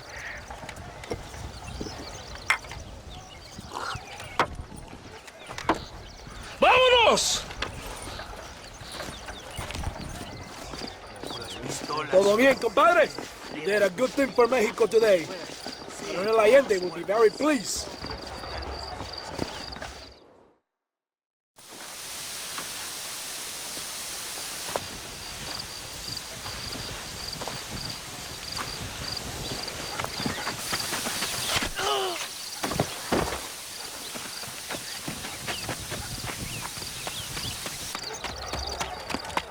¡Los rebeldes están robando el tren! ¡Levántese, perezoso, que para qué le estoy pagando! Marston, you're gonna have to do something. What? You have to go out there and start the train before it crosses the bridge. Yeah. ¡Todavía levántese! ¡Usted también! Y allá atrás, muévase. ¿Qué le pasa a usted? ¡Ay, Dios mío, levántese! ¡Ya mismo!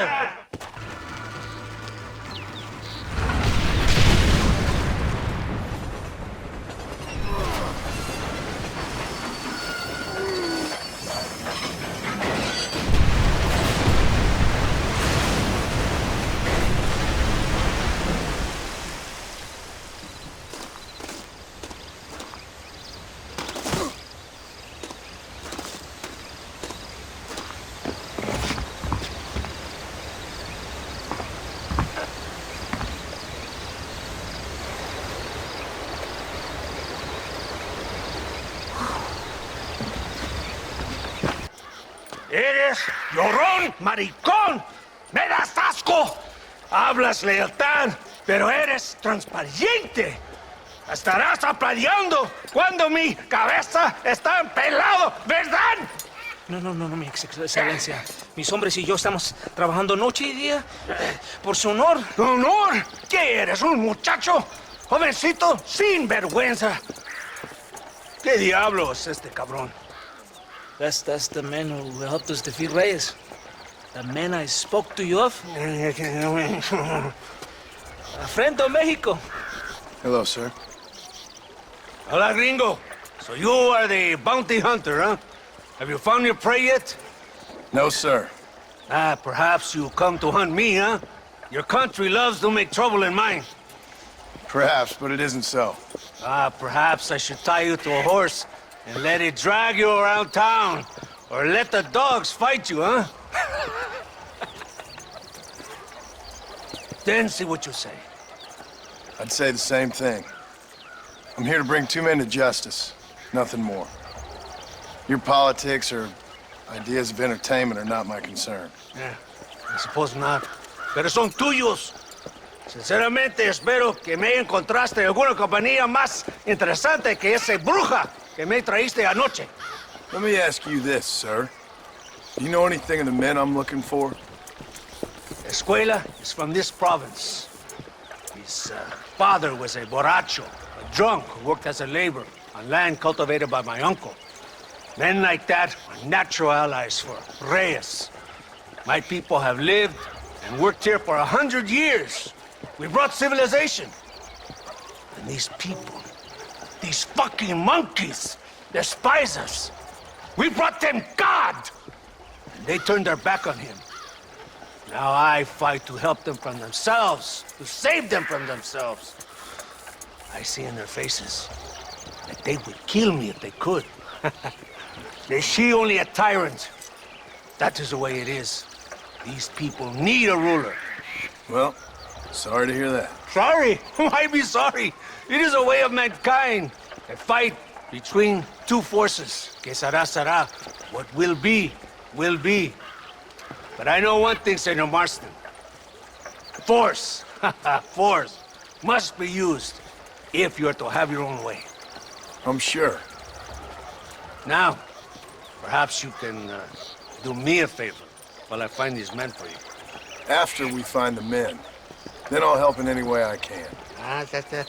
You are in no position to negotiate. Now, por favor, a bunch of these idiots men are fighting at Tesoro Azul. Now you head there and you lend your support.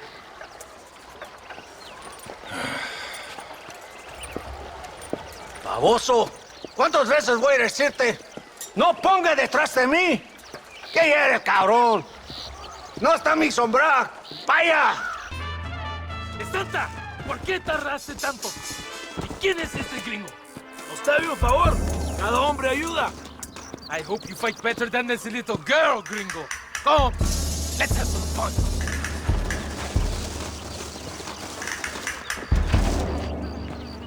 I heard the little horse crying in that house over there.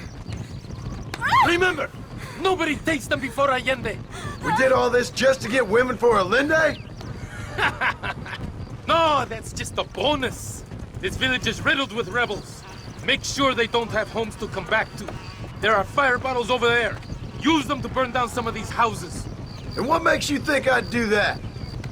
You want to find Javier Escuela, don't you? John, you're helping Mexico. ¡Vámonos, muchachos! ¡Buen trabajo! ¡Yeah!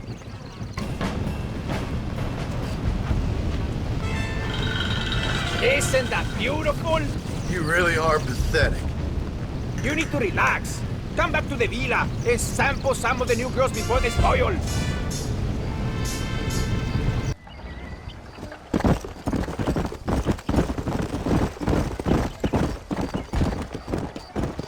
Mr. Marston, ride with us. We've been betrayed. What's happened? There's no time. Ride with us. Then we'll find the man you seek. Come. ¿Y dónde carajo están los otros que necesitamos? ¡Nos van a masacrar con estos pocos! Rebeldes que tú y tus hombres se habían encargado nos atacaron. Ten cuidado con ese tono de voz. Marston, come on. Ignore the stupid aim. Shut your mouth, office boy! Gringo, take that sniper rifle over there. Be at his work.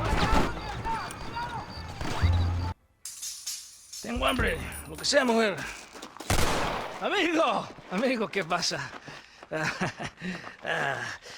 Killer like you deserves fine women and wine. The best pleasures Earth can give a man. I need some information, DeSanta. All in good time. My man and I will finish our business here and we can talk back at Escalera. The next time I see you, I need some answers, Captain. Go get drunk, go get a woman! Enjoy life! It's a beautiful struggle! Es lindas y patrióticas. Dale, que ustedes son putas y lo saben. Por favor, no me obligues. Oh, mi amor, nadie te está obligando a hacer nada. Solamente quiero que animes al hombre que va a salvar a tu padre. ¿Tú quieres a tu padre, cierto que sí, linda? Huh? What's going on here, Captain DeSanta? Just a little recruitment. Nothing for you to be concerned about. You boys using women soldiers now? Our costumes are none of your concern. Apparently not. ¡Santo mariconcito! ¿Me encontraste algunas chicas? Ay, mamacita, ¿dónde has estado toda mi vida? Ven, mujeres. Ay, me gusta. These two patriots were keen to make your acquaintance, the Coronel. Fantastic. I love patriots. Hey, Sergeant Marston, you here to fight the war? And we shall make a patriot of you yet. I hope so. Any word of those men? Oh, yes. I heard they were riding with Reyes. I wanted to talk to you about it. De Santo, hable con él. Tell him what I wanted. His Excellency, El Coronel, would like to employ you in escorting a train down rebel country. The job is dangerous, but you'll have the honor of... Mira. Another patriot? Of knowing that you served Mexico in her fight against forces that would destroy our society. How much you offering? 20,000 pesos. And information as to the whereabouts of Javier Escuella. Okay, then. Mexico loves you, Mr. Martin. She has a funny way of showing it.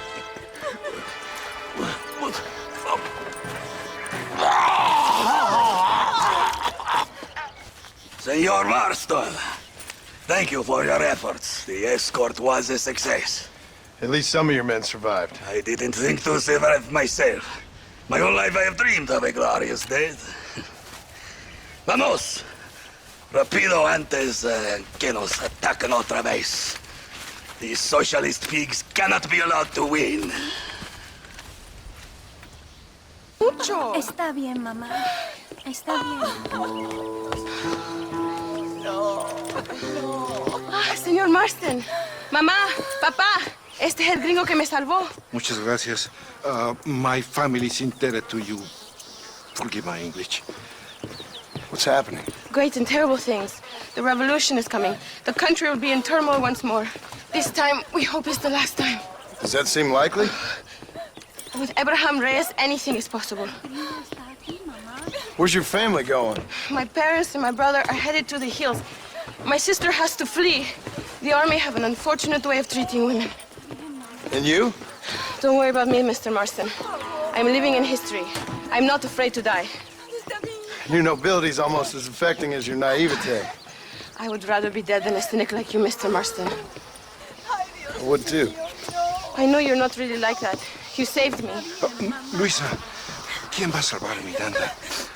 Tenemos que llevar al puerto. Su barco sale al anochecer. No queda tiempo. Mr. Marston, can I ask one more favor of you? Can you take my sister to the docks? We are sending her to work for a kind man in the Yucatan. She's too young for revolution. Okay.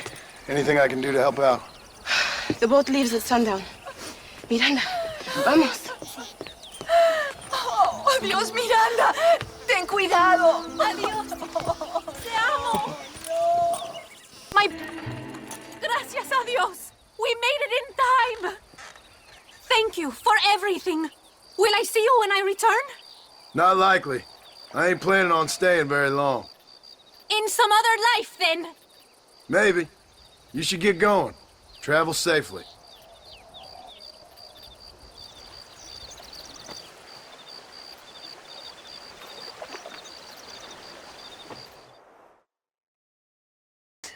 Oh, Mr. Marston.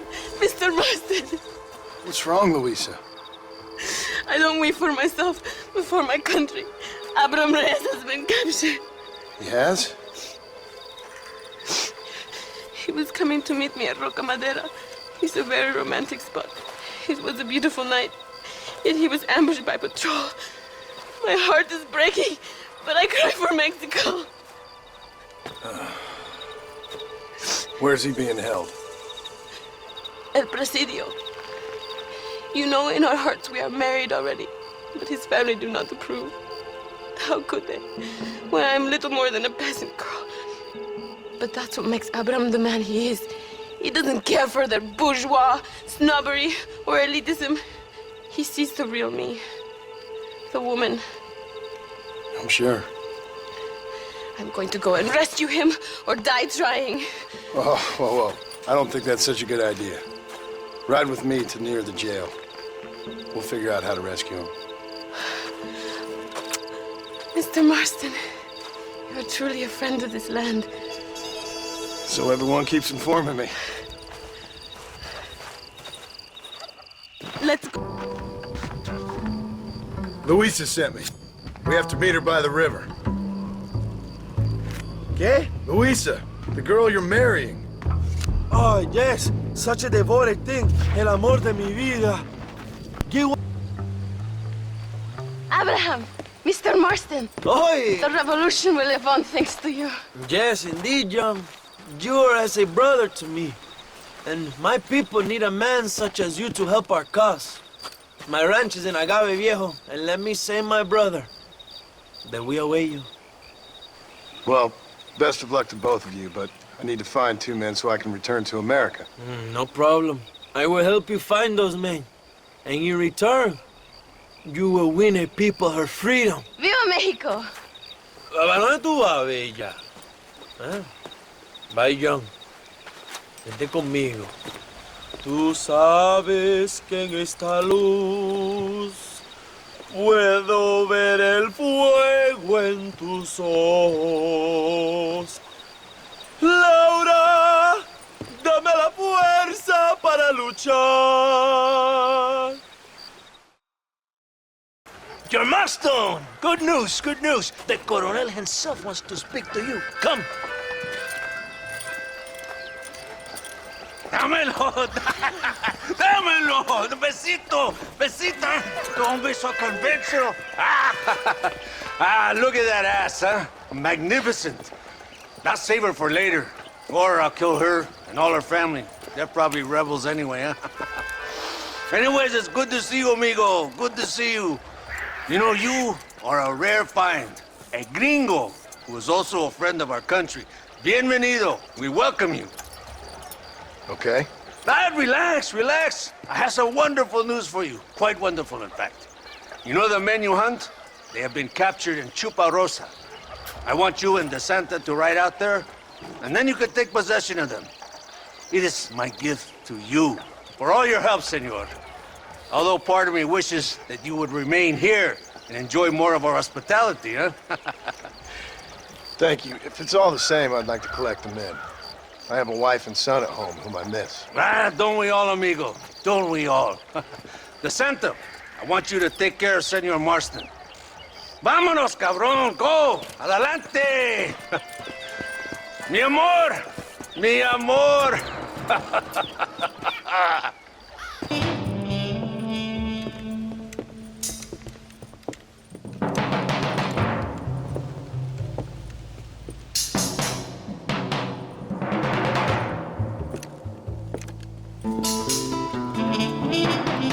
Mr. Marston. Gracias for your service to this land.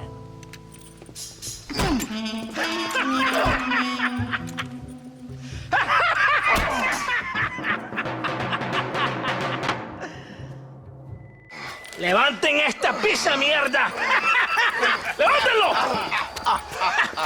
Marston! ¡Hey! Marston! You have betrayed this land enough. I hope you have a clear conscience, because you're about to meet God.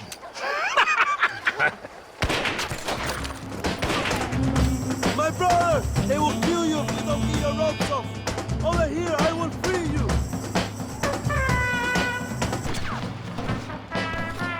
Lucky for you, I arrived when I did. I guess we're even then. My brothers! Today, we have proven that the days of this evil regime are numbered. Soon, we shall be free, living together in a noble republic, justly ruled by fine men. But, el trabajo, the job is not done.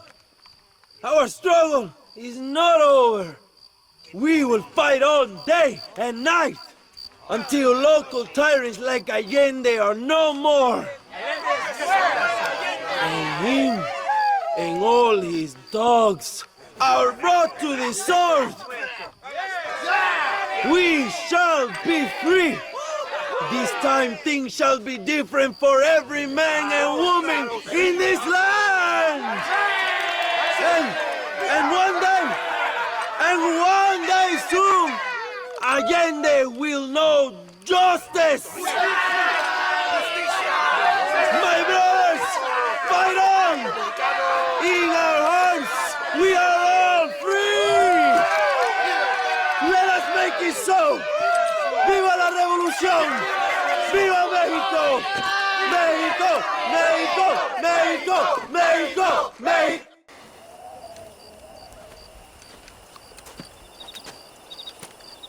Hey, señor. You want trouble, friend? Manos arriba. Antelas. Tranquilo. Tranquilo, amigo. Tranquilo. Ya lo tengo. Muévase, cabrón.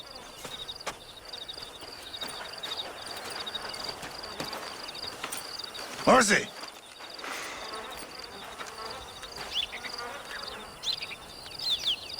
El mundo es muy difícil. Tenemos que jugarlo bien. Ah, Mr. Marston, I knew you would come. Thanks for the welcoming committee. I'm sorry, we cannot be too careful. The world is very dangerous. Especially when you greet it with a gun. Please.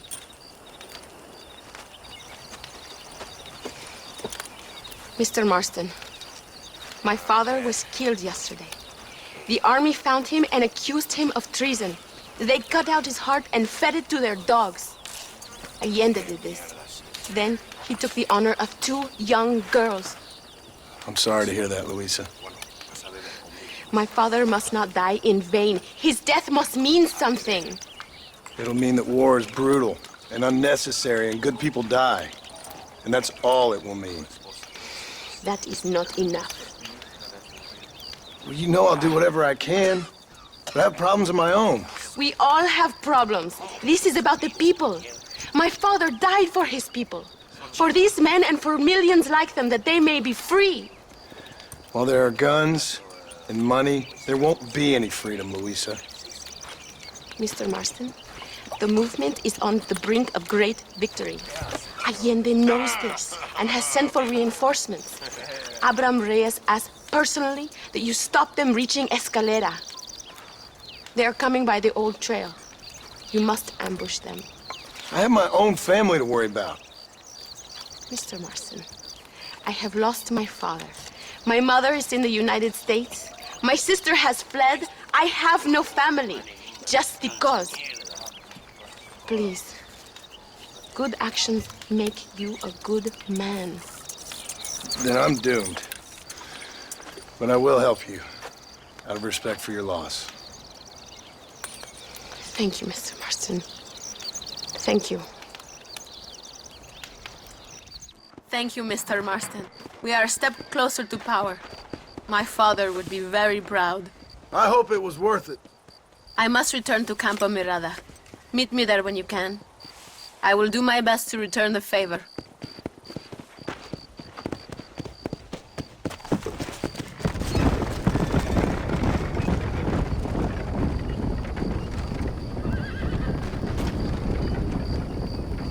Apúrese. Amas. John, thank God you have come. That wretched animal de Santa has been sent to oversee a massacre in El Sepulcro. Come, we must stop him and finally kill that vermin and all of Allende's other followers.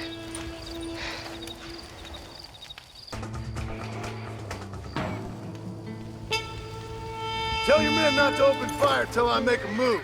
We don't want to give them a chance to escape. And leave DeSanta to me. I need him alive. We will wait for your lead, señor. En el nombre del gobierno provincial del coronel Allende y del Estado de este país, te condeno a muerte por traición. ¿Tienes algunas últimas palabras? No.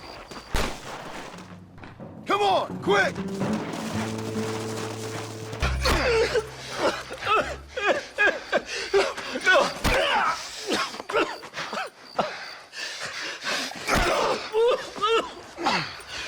You fucking pig!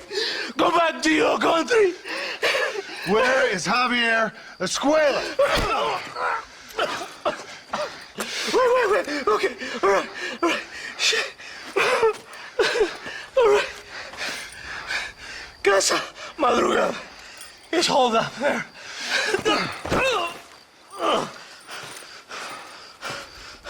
Now hurry up and kill me, or just let me go, okay? Can we kill this piece of shit now, señor? Or would you like the pleasure yourself? Hey, you lady. Where's Javier Escuela? Javier Escuela. He hasn't been seen around here in months. You shut up this place for him, huh?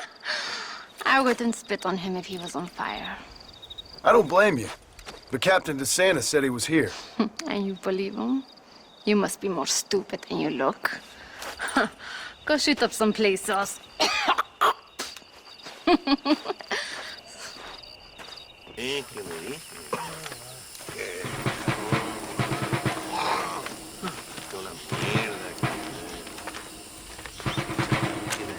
Tenemos que movilizar fuerzas en el extremo sur de la llanura para que los flancos del este y el oeste. Where is Abraham Reyes? Here, amigo, here.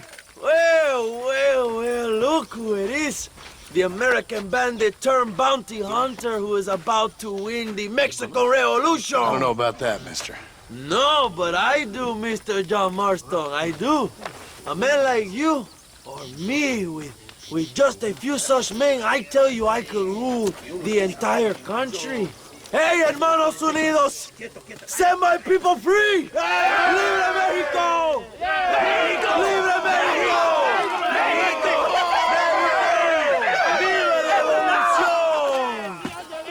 Their energy it's like food to me. I feel I was sent for them and they were sent to me. Good for you. When I rule these people, I shall be fair and judicious and wise. How so, you ask? Very simple. I know these people. I know this land. In short, I can make them better. It must be pleasant to be a man so at one with his destiny. Ay, Dios mío, I don't do it for myself, John Marston. I do it for my people. Well, exactly. Sarcasm, my friend, should be beneath a man such as you, don't you think? Very little is beneath a man such as me. Ha! Okay, well, in that case, I assume a little robbery will be a pleasant day's work. All in a good cause, of course. Come, my brother. Let us strike while the iron is hot.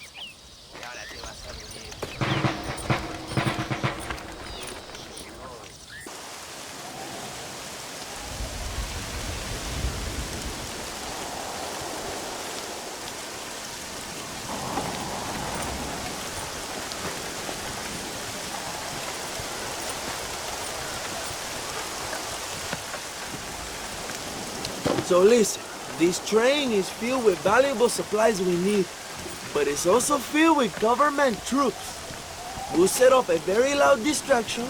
You can board the train, and then you can disconnect the army cars, huh? Okay. Okay, but listen, we've got to get this done before the train rolls out of the station. You make it sound so easy. Well, did I not promise you fun times, amigo? Eh? There are too many soldiers. We must surprise them. Here, take this knife. You can use it to kill the guards quietly. Wait until I distract them. Then get on that train as fast as you can, John.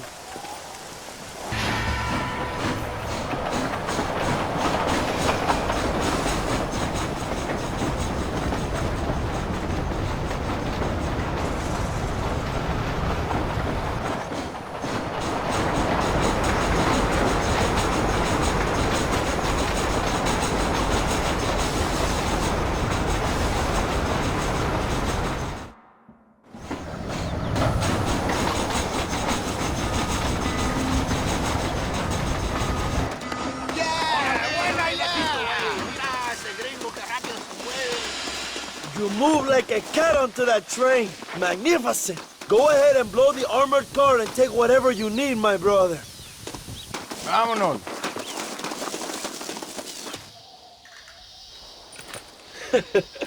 Not a bad day of robbing the establishment to give to the poor, eh, Mr. Marston? Very noble, I'm sure, but I need to know where Williamson and Escuela are holed up. All in good time, amigo. I'm off to deliver these goods. I'll see you back at the ranch. Oh, my spies tell me they soon will have the information you need.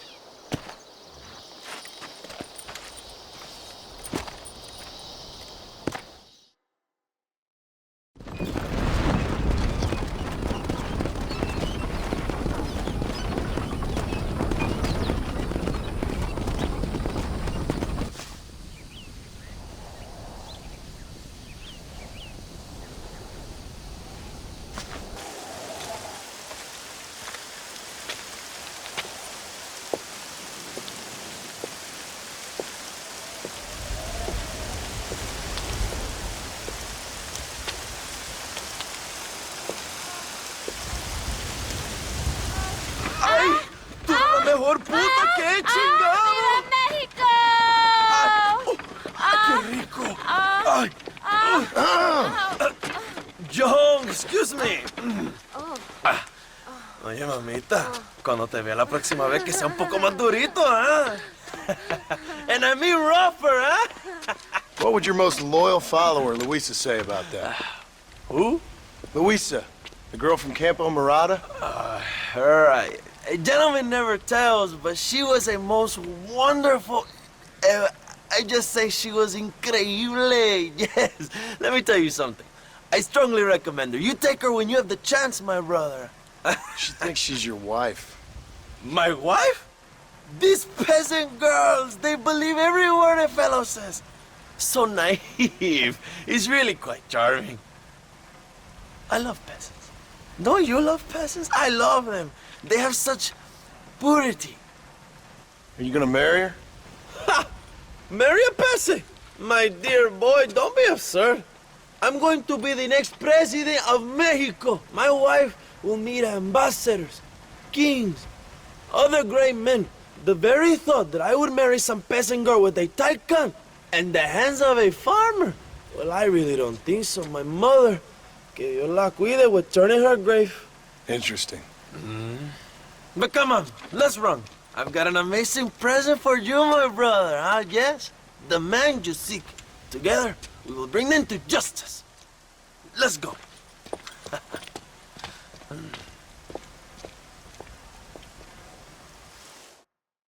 My men will launch a ruse attack on the side entrance to the fort.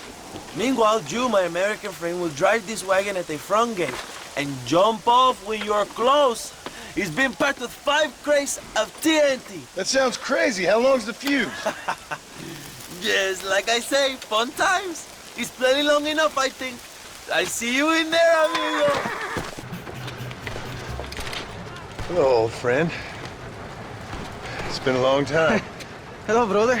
It's good to see you. I heard you was coming. You took your time, no? Come on, you're not gonna shoot your own brother, are you? We was family. Yeah, we were. And you and Dutch went crazy and family didn't mean so much. So now you do the government's work. And what do? You just work for a different government. Come on, brother. I think we should go our separate ways, huh? What you and Dutch did was wrong. And the way you left me was wrong. No, I hate to judge, but as it turns out, it's you or me.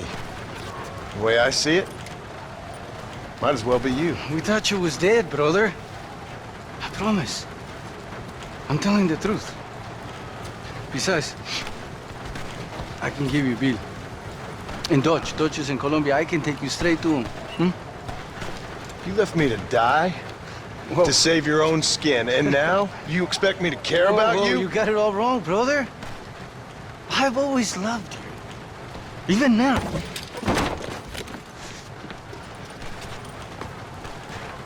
Oh, you piece of shit. Hope you're sure about what you're doing, brother. You saw me out. Didn't that life we had mean nothing to you? You puto. One day, I promise you, you're gonna regret this. One day's about all you got left. I hope you and your wife and children rot in hell. You know, that life we lived is over. And when we was living it, it didn't mean nothing anyway. It was just an excuse, and we all knew. What I knew is that you was always a puto. And you're still a puto. Marston, come with me. The army sent reinforcements. Come. Yeah, go with your puto.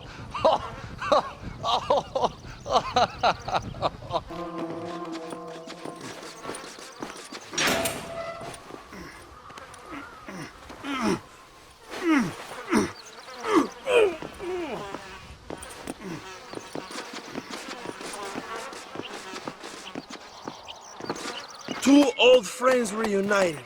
It is a beautiful thing.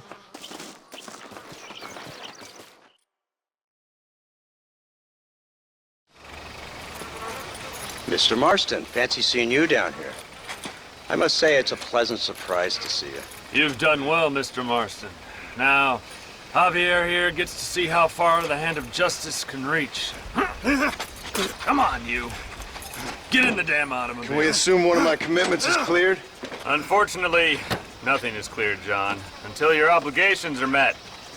We need you to find Williamson, then head to Blackwater as quick as you can. We have reason to believe that Dutch Vanderland is in the area. Oh, your wife sends her regards.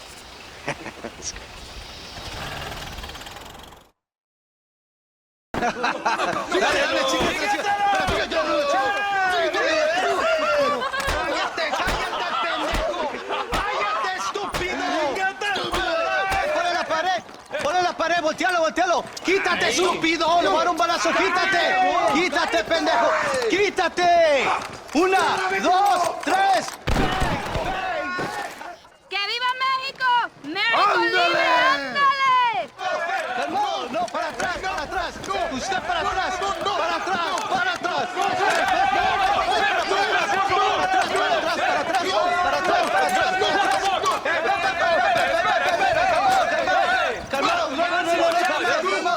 ¡Rebeldes! ¡Escuchen cómo explota un tiro! ¡Otra vez! Welcome to Mexico. My brothers and I are just discussing the future of our country. Okay, let this man go. And who are you, gringo? I'm no one. But unless you want this town to tear you and your boys to shreds, I suggest you let him go. And you think you can tell me what to do, friend? Oh, you should listen to him, friend. Look at that. You want to risk it? The American is a drunk. If I were you, I would pull that trigger. Put the gun down, Americano. Ya, mátalo. ¡Dejen mi hombre! ¡Mierda! ¡Ay, Dios mío! Santa Maria. So you want to settle this now, friend? Or you want me to shoot you in the head right now for that poor girl? Okay, but we fight like men, not like dogs.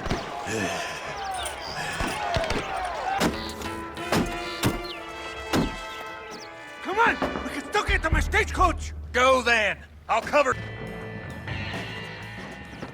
What the hell are you doing? Find my freedom, pendejo! Now shut up, you dumb ape, and get out of the wagon! Apúrate! I'm coming out! Don't shoot! Here! Take Williamson. Just let me live. I will leave the country, I promise.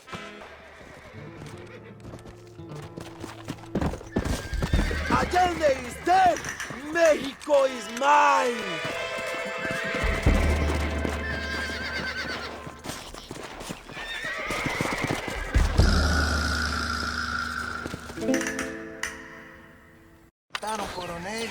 My people are free, and it is all thanks to you, John. And to the people who laid down their lives. People like Luisa. Oh, yes. She was very brave, and she will be missed. Who was she again?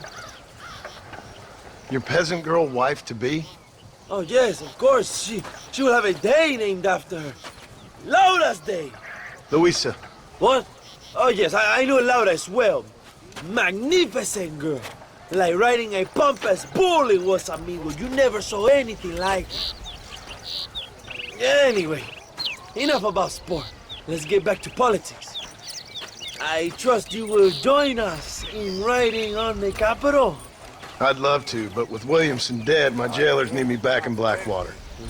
¿Qué hacen? Levántense. Well, I must say, I'll miss you, John Marston. I doubt you'll even remember me, Abraham, but it's been an experience. Good luck with the revolution. If you win power, remember why you wanted it. Well, travel safely, amigo. Vámonos.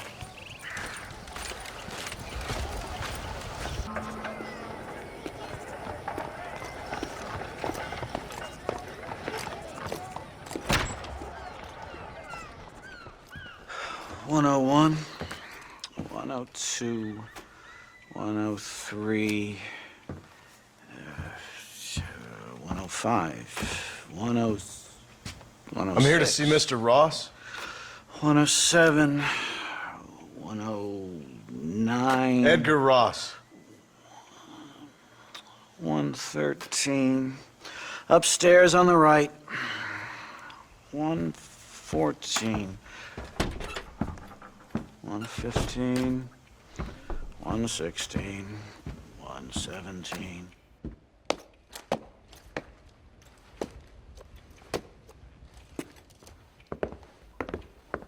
Mr. Marston, so glad to see you. How was your journey?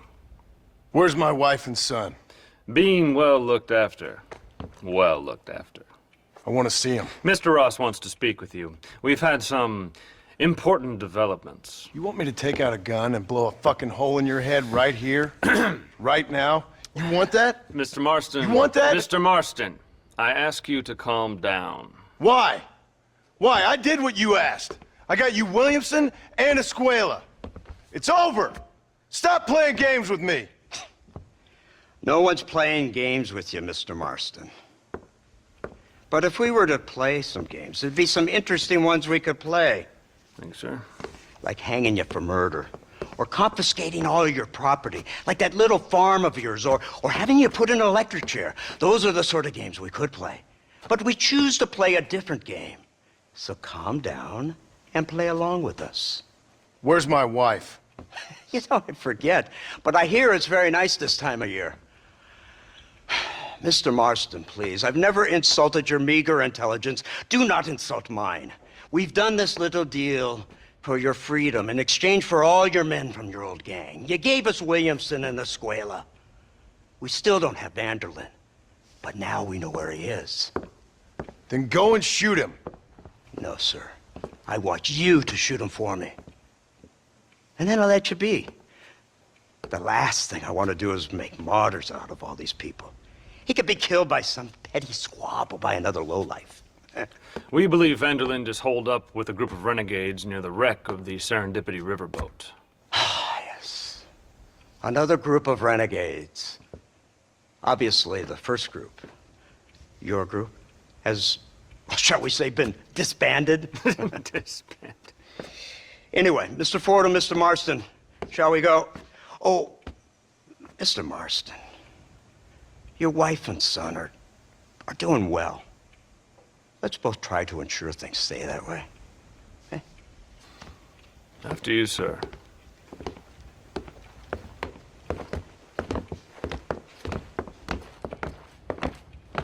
Oh, Mr. Marston, one more thing. This is for you. You're too kind. See, I have nothing but your best interest at heart. Let's hope it doesn't go off by mistake. 343. I have a patent for that, sir. This is an outrage. Ah, Mr. Marston. You're alive. Hello, Wes Dickens. Thought you were headed to Peking. So did I. So did I. A long story. But now it seems I'm being put under arrest and charged with narcotic possession or some other such nonsense. Ross, have him release this man. Why? Because he's a harmless old fraud, the kind of man that built this country. And because he helped me get Williamson. Did you hear that, officer? The man's a hero. Let him go. Come on, Marston. Moral degeneracy waits for no man. Let's hurry along. 344, 345, 347, 348, 3...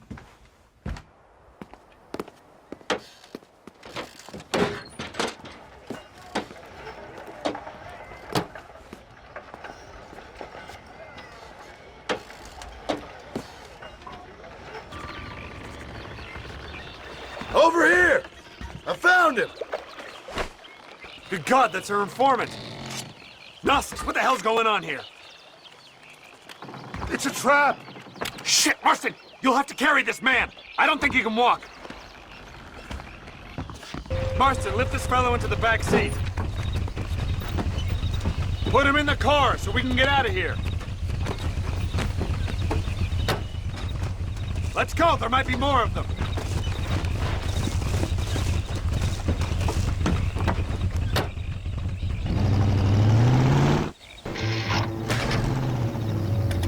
Come on, not now.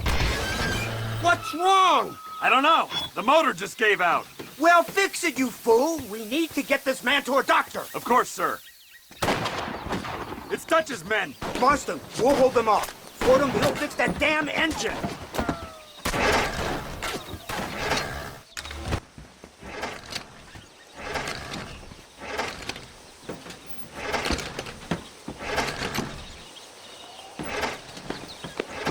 I can't see any more of them. Fordham, are we ready? Yes, sir, I think so. Come on, let's get back to Blackwater.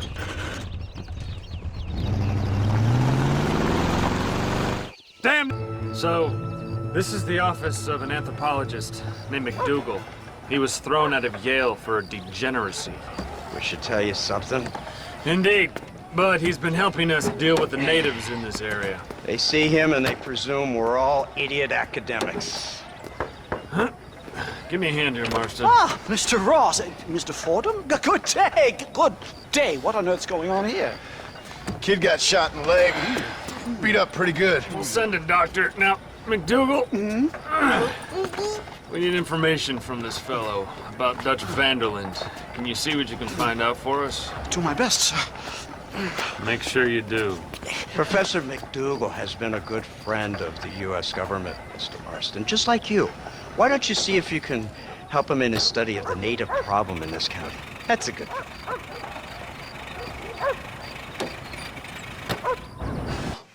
Incredible.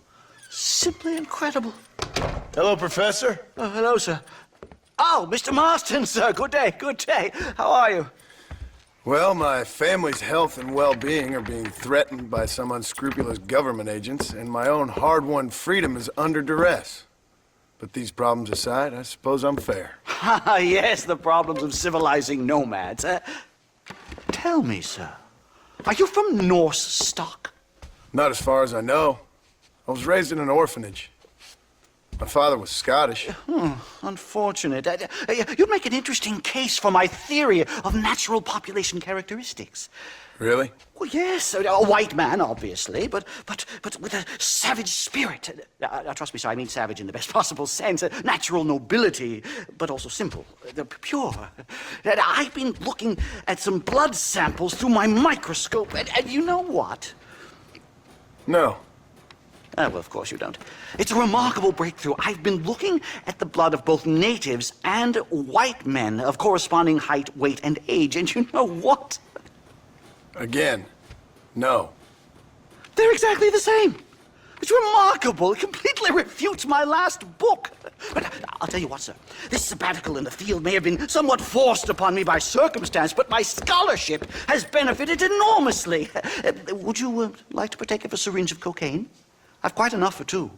Not right this minute, no. So it's a remarkable drug. It entirely restores the ego. It takes one back to a primal state.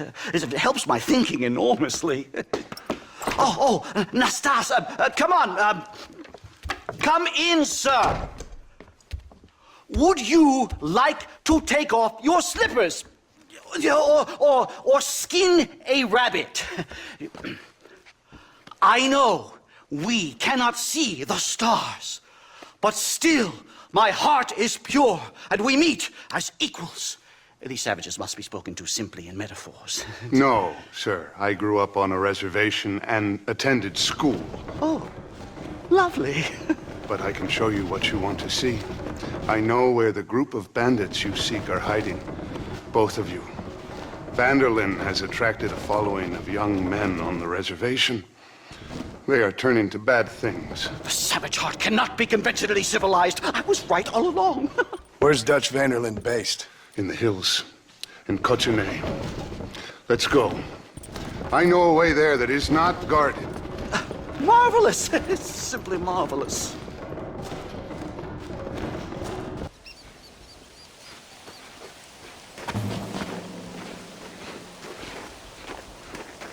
Remarkable. I'm afraid I don't really have much of a head for heights. More of a head for highs. well, anyway, I'm sure Nastas will help you. I must be on my way. I've got work to do. Thanks for the help. Goodbye, gentlemen.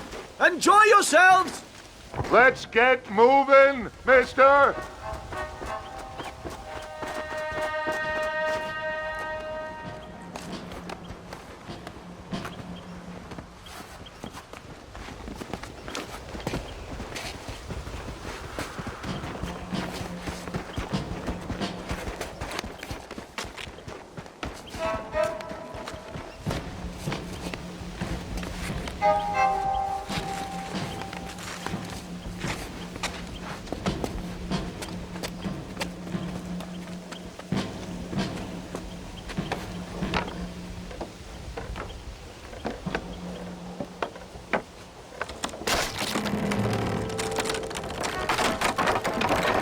Damn!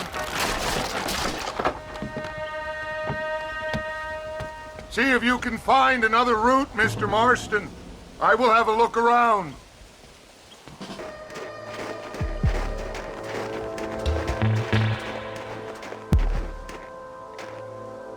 This way.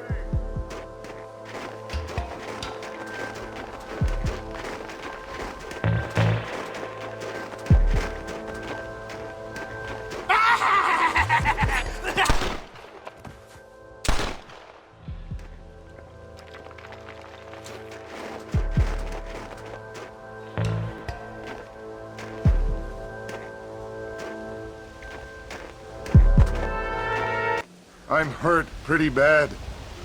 I don't think you should go any further. I'll be fine. But you go ahead. I don't want to slow you down. You sure you're all right? Just need to take it slow. Go on. I'll catch up or see you on the way down.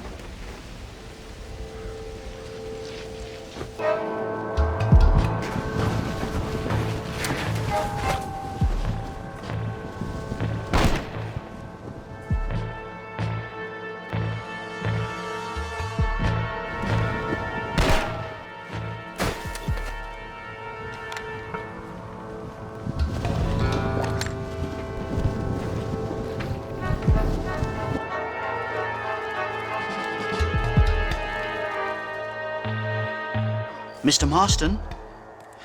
Mr. Marston! Mr. Marston! Here you go, Mr. Marston. Put that stuff away. You banged your head. Nastas and I carried you down. Nastas heard the shots and he hurried up to rescue you and he carried you down. I improvised an escape plan. I'm more of a planner than a man of action. Thank you, gentlemen. Friends of mine are with Vanderland. We must try to reason with them, sir.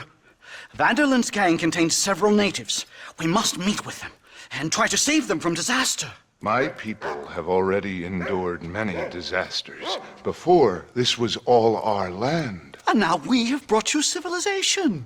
Well, sure, it hasn't been easy, but it hasn't been easy for anyone, Nastas. Why, I knew a man in Yale whose father once shot 18 natives in one afternoon out in Wyoming. Oh, the man was quite traumatized. He took to lying with choir boys. For a wise man, you are a very stupid man, mister. Gentlemen, I'm going to leave you to figure out right from wrong. You are simple-minded, sir. Thus, I do not blame you for not understanding reason. Then again...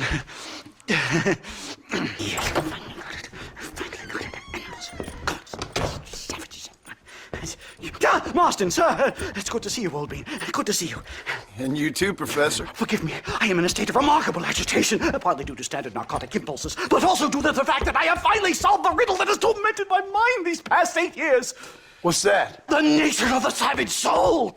What makes some societies great, like ours, and others, not worse. I would never use a pejorative such as worse, but lesser!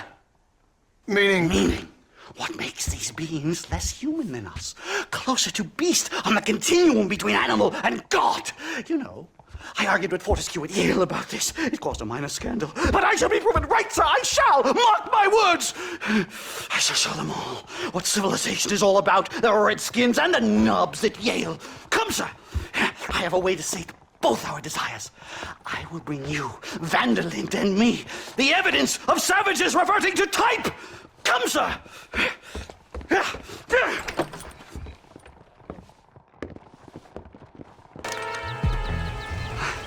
Hello, gentlemen. We come in peace. Those words mean nothing coming from people like you. Look at what you've done to us. Look at us! We live like animals, scrabbling in the dirt. Violence isn't the answer. Maybe you live in a different America than we. Men like Vanderland will lead you to disaster. I think we've already experienced disaster. The likes which you could only imagine. Put your hands up! We come in peace! Do as he says, Marston. You call this a meeting? Give me your damn weaponry. This is not what we agreed to. You shut your mouth, you treacherous snake! Holy shit, damn, Dutch! Professor, get down now! Safe and sound. Thank the Lord. So much for a meeting of minds. Thank you, Mr. Marston. I could be boiling in a pot right now if it wasn't for you. Get some rest, Professor.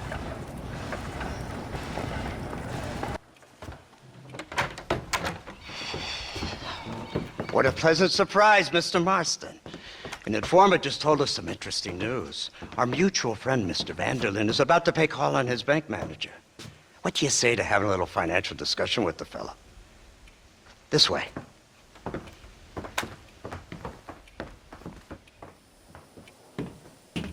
Let's get up on the roof. We'll have a clear shot at them from there.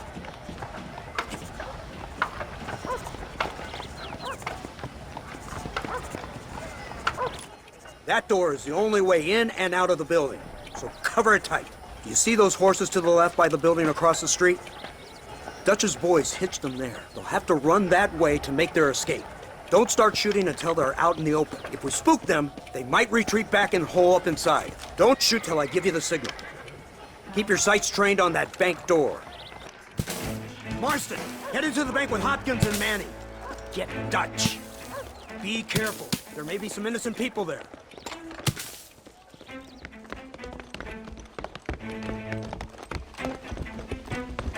We can take them!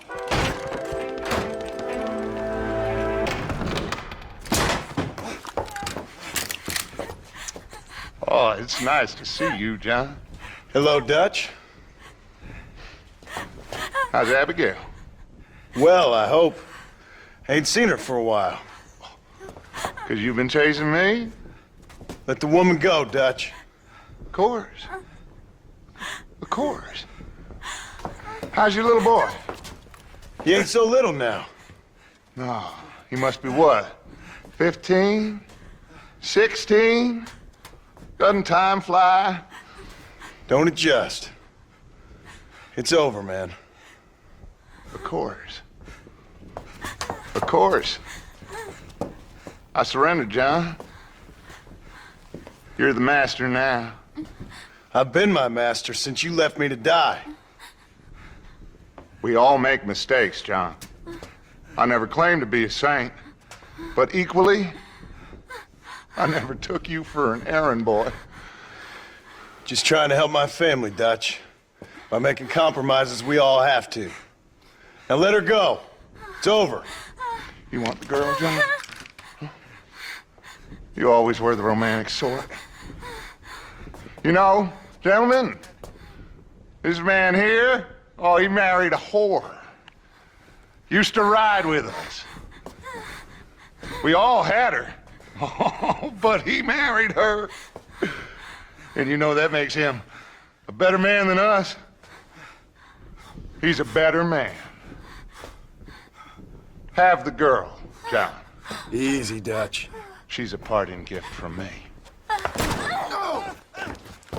God damn! Where's Dutch, Marston? He got away. Scared to shoot him? Too much to handle? When the opportunity presents itself, I'll put a bullet in him, don't you worry. Won't like myself for doing it, but I'll do it. Ah, good man, good man. You know, at the end of this, you'll probably get a medal. I know I shall.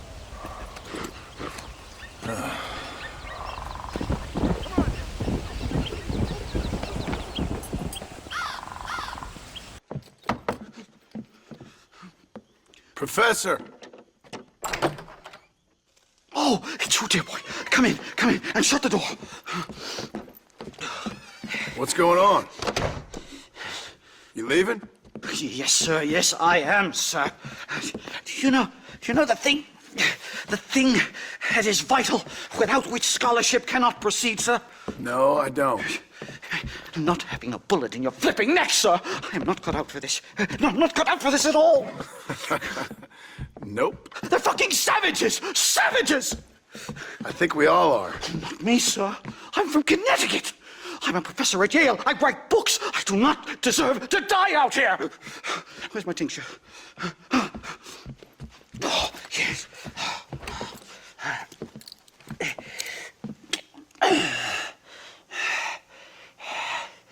You okay, Professor? Oh, dandy, sir. Just dandy. Oh, great heavens above! Is that you, John?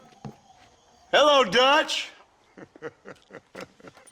I think that's what they call two for the price of one out here in this wonderful place.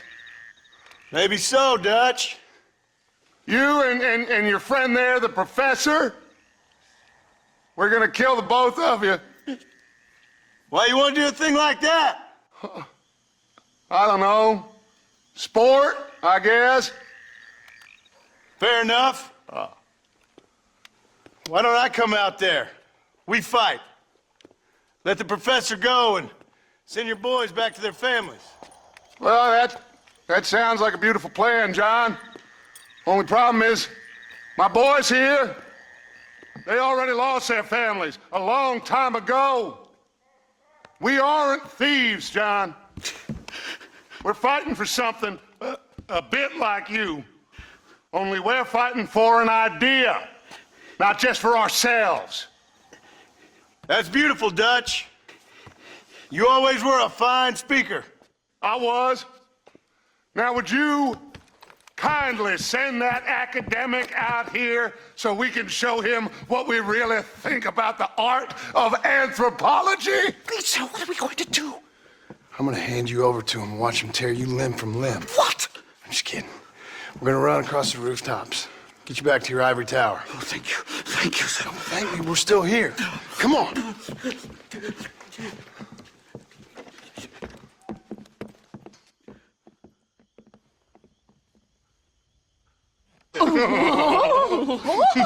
Yes.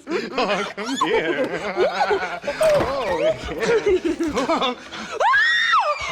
Good day, sir. Madam. Look here, sir. What is the meaning of this outrage? You two stay down and shut up.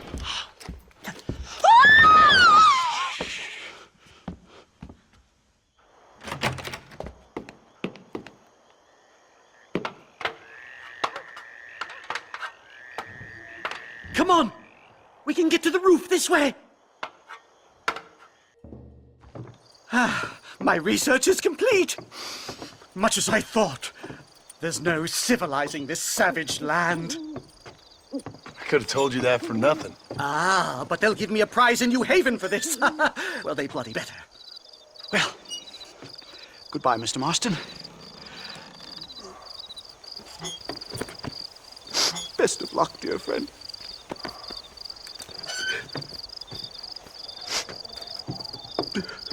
So long, Professor. So long, sir.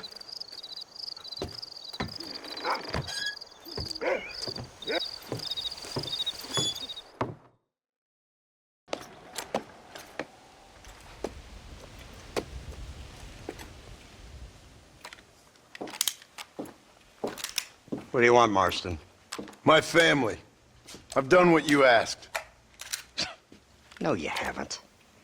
This is the land of opportunity, and I gave you the opportunity to save your family, and you failed. How could I possibly reward you? Marston, you're a public menace. We should have had you killed. I wish you had. But since you didn't, where's my family? Oh, spare me the noble savage fall on the sword tripe, will you, old boy? It's nauseating. You don't wish to be dead. You're an insignificant creature desperately clinging on to life like the rest of the scum in this town. Yeah, I know, it's tough. You like Dutch. He's a charming fellow. He makes sense. He's like one of those nature writers from back east.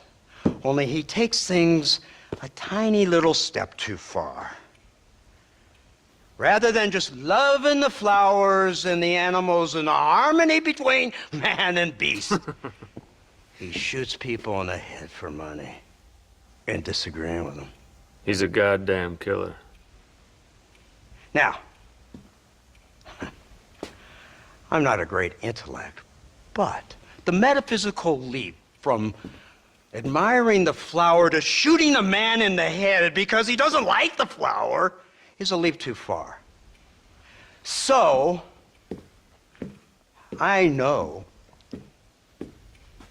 It's easy. You see, me and Archer, we're the bad guys. We enforce the rules. Now, while the rules may not be perfect, they're really not so bad. Exactly. What's the alternative? See, I'll tell you what the alternative is. It's not complicated. It's about one man and his gun versus another man. Sure, civilization may be dull, but the alternative, Mr. Marston, is hell. And the way you enforce this civilization, this freedom for men to like or not like flowers, or whatever in God's name you were just talking about, is to kidnap a man's wife and son? Well, I know there's contradictions. I'm not going to lie to you. Yeah, as I said, I'm not a great intellect. Now, after the debacle with the army and the bank, we have to put Mr. Vanderlyn to rest ourselves. Will you help us? Do I have any choice? Now that you mention it, no. Then what was that pretty speech in aid of? I don't rightly know, but it sure felt good saying it. Shall we, Mr. Marston? Let's go.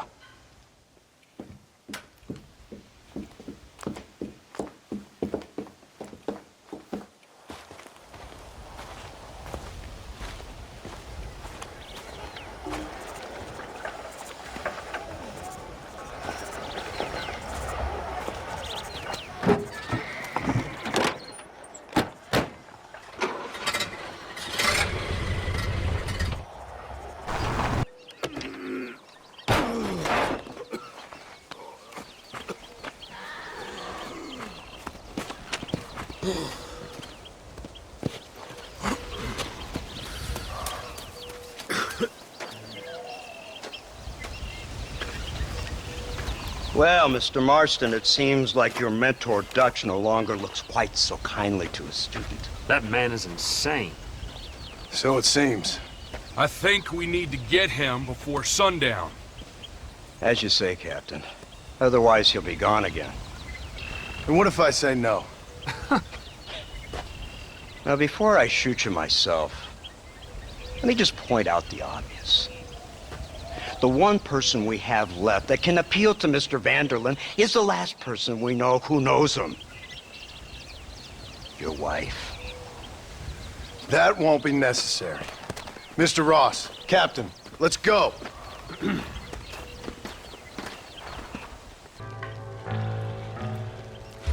You, blow that gate open. Move, soldier.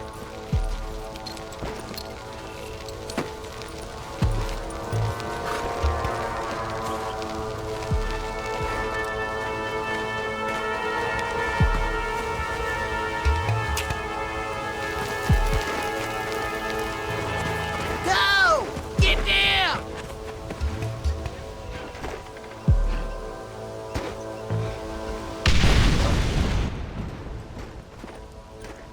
Forward! Move in!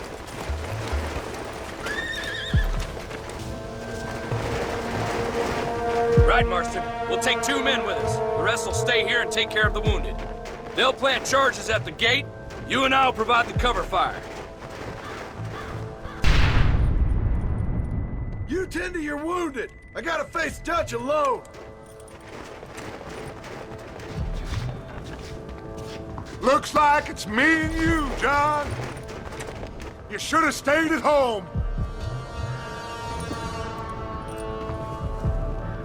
Son of a bitch! God damn it! You'll never take me alive, John!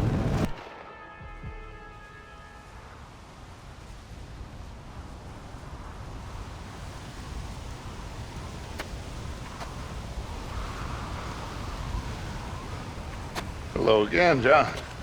Hello, Dutch. We gotta stop meeting like this. Sure.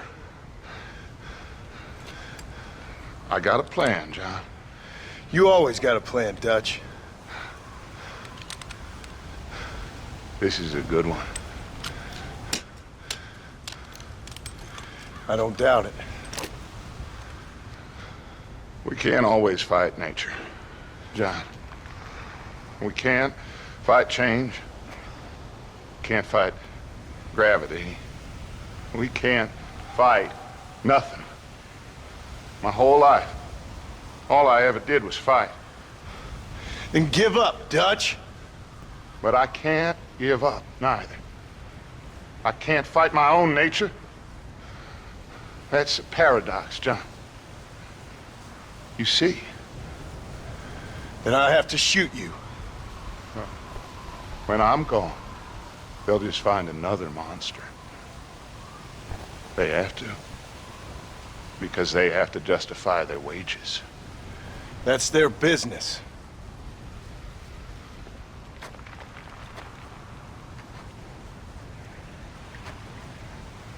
Our time has passed, John.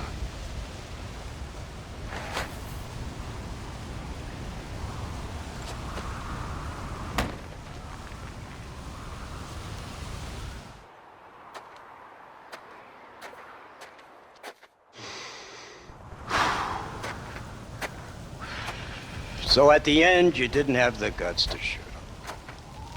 The man's dead, Ross. Sure. Can I see your gun?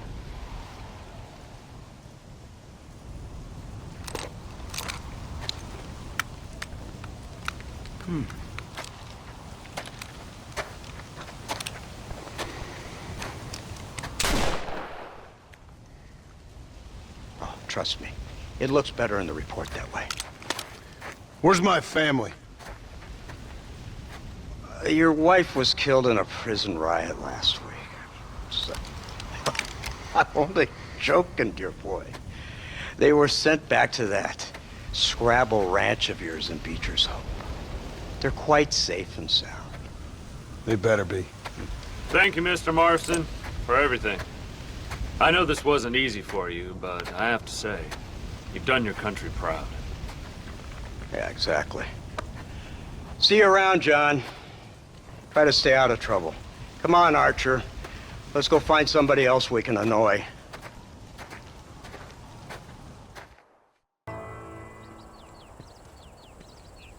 Abigail! Jack! Anyone here?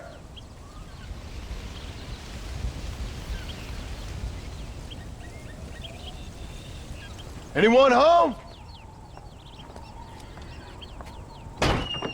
Oh, darling. I never thought I'd see this day again. You no-good hillbilly piece of shit! I thought you was dead! I thought you was dead, John, huh? Where you been?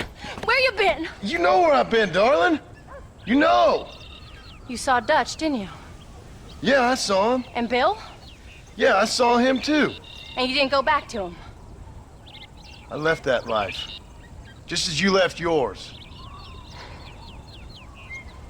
How'd they treat you? Oh, I can take care of myself, John. One guard got funny on me one time, but I wasn't so ladylike and he didn't try it again. Nor no one else. How's the boy? Oh, like you. And like me. Well, he's like a kid growing up without a father. That ain't fair. What is fair? Well, some trees flourish, others die. Some cattle grow strong, others are taken by wolves. Some men are born rich enough and dumb enough to enjoy their lives. Ain't nothing fair, you know that. We tried to change. I mean, ain't that what you're supposed to do? We did change. And it's over now.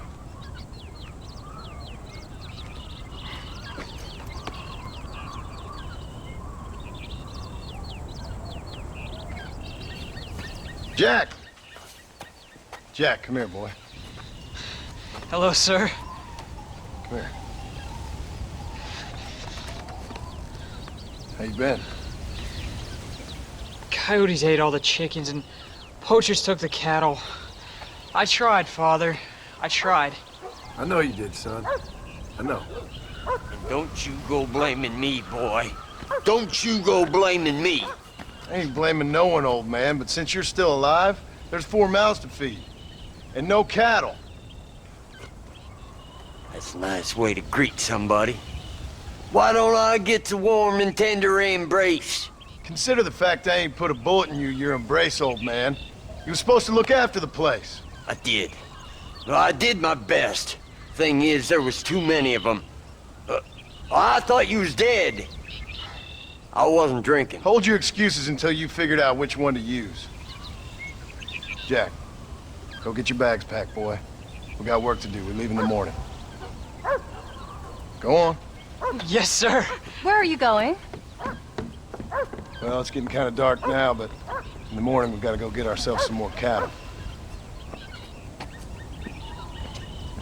I've got friends at McFarland's ranch. It's over in Hittigan's Stead who can sell us some. Now, Abigail, I hope you've learned to cook. Yes. Didn't I say, rather than some prison, they actually kept me incarcerated in a cooking school for young ladies.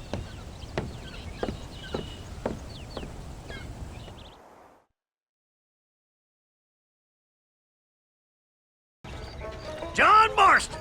Now, there's a face I thought I'd never see again. Some of our public servants in Blackwater sent you back on another homicidal errand to protect and save us from Lord only knows what. Thankfully not, sir. I was hoping you might still be able to sell me some cattle. My boy, it would be a pleasure. Bonnie's out to corral now. She'll be more than happy to help you.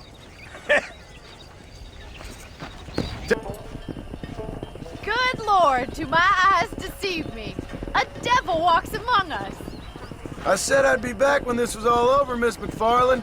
After the barn fire, you remember? Of course I remember. I just didn't believe a word of it. So, you've come for some cattle? Yeah, I'm finally starting up my farm again. Or trying to, at least. You'll be fine. You've been taught well. Come on, then.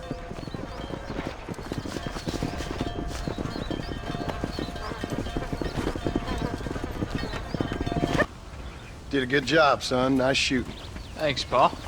Make a rancher of you yet.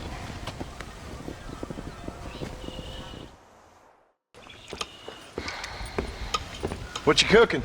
Same thing I've been cooking the past 15 years with the hope of poisoning you. Ain't working so well. Not yet. I'll be honest, though. Tastes bad enough to kill a man. I never was much of a cook, but I did try to be a good wife. And you have been.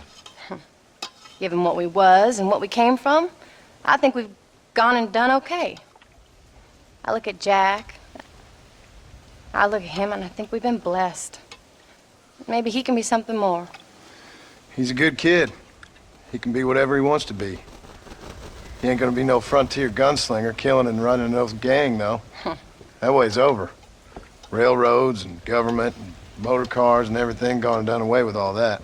And he ain't gonna marry no orphaned working girl running with a bunch of hucksters, neither. If he meets one like you, I hope he'll marry her. Stop. For an illiterate gunslinger, you sure know how to make a girl blush. God damn crows! John! You have got to go deal with them. They've broken into the silo again and are eating all the corn out from it. Of course, my angel. Wait. Get out of there! All right, all right. Come on! Scat! Shh.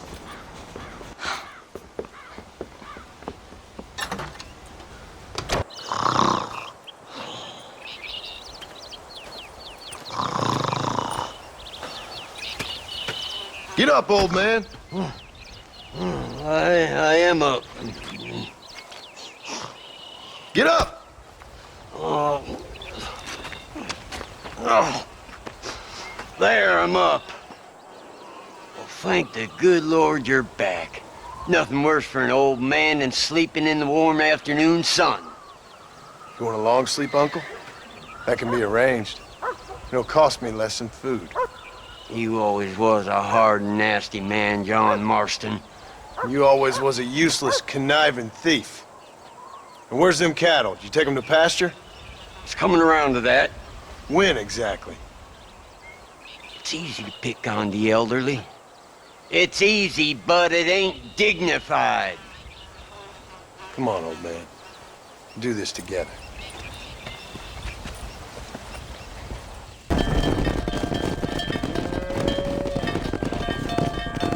You look after the herd. I'll ride back. No thanks. You got your pound of flesh from me today. What are you looking at, old man? There's some Mustangs and some such out there beyond that ridge. Wondering if it was worth getting you and going around some of them up. Fair enough. We're nearly out of money.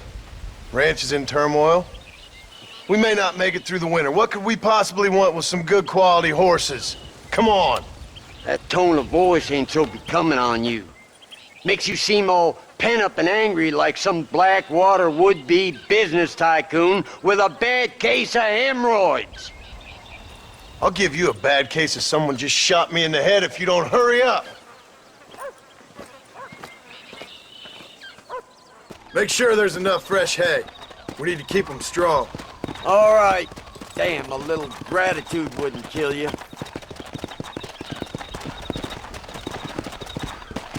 Not a bad day's work.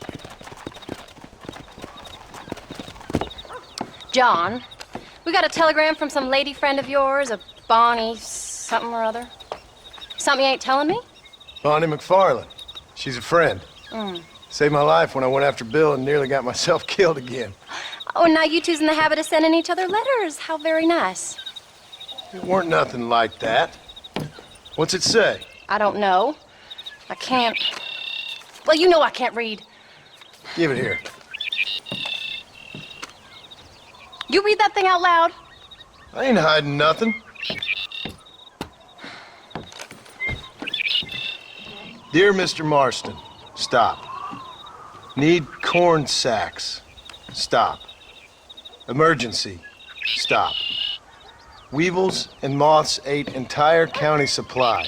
Stop. Can you help? Not exactly the most romantic request, now is it? I guess not. She saved your life, you say? Yes, ma'am. Well, then you're gonna have to help her and her family out. We've got a plentiful supply of corn sacks over near the silo. About the one thing Uncle didn't manage to have stolen while we was gone. Okay. Hurry back, John. And John, what's she like?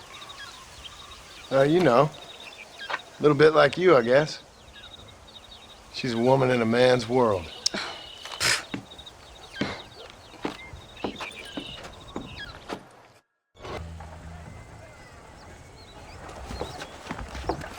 You came.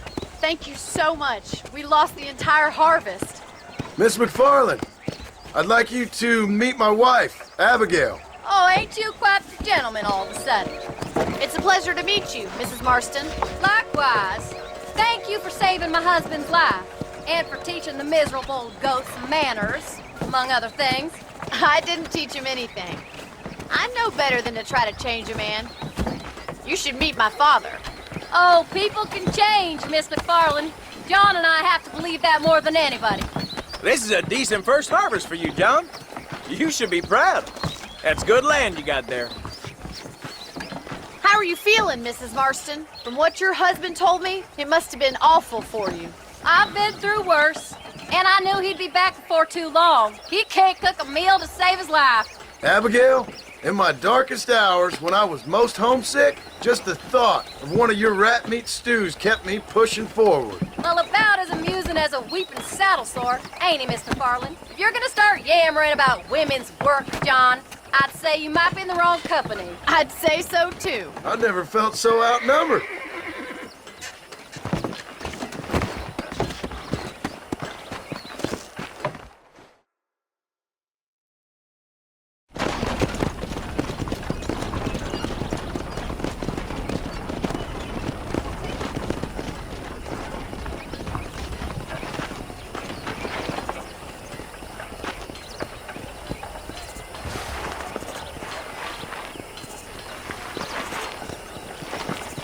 Ma'am?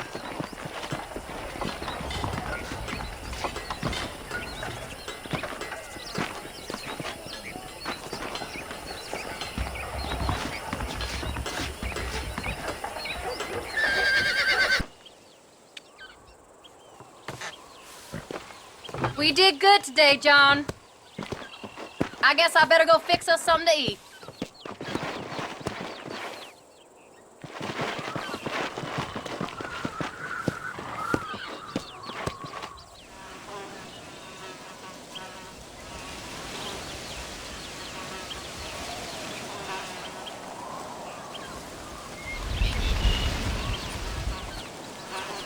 What's the book, boy? Nothing, sir. What's it about? Well, it's an adventure, sir. Set out in the West, and it tells this amazing story of how people killed the savage Redskins, and how this man, this brave man, hunts the man who killed his father. I'm glad you're enjoying it. Talking of adventure, how'd you like to learn to track elk? Really big ones in the valley this time of year. We could use the meat. Well, I know you'd rather read your adventures. Trust me, this can be very enjoyable in its own way. I suppose maybe it's a little less dramatic. So, let's go, come on. You may get to see me get gored by some massive wild beast. Then you can write a story about that. Very funny, Paul. I've forgotten how funny you was. Grab your things.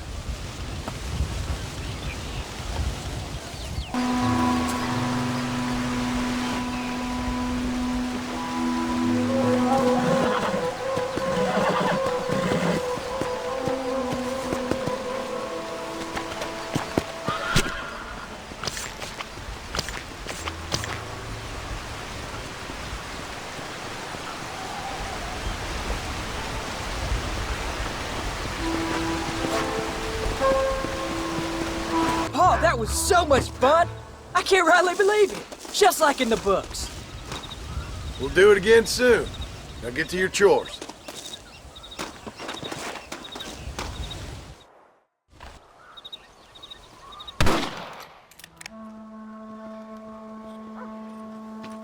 You're tensing up. I'm not. You are. Your back's tense and it's making the rifle jump. You're holding it wrong. Here, let me show you. I don't need you to show me, Paul. I guess not. You'll show me and you'll just run off again or something. It's better I teach myself. I ain't going nowhere. Whatever you say, Paul. Don't be like that. Sorry.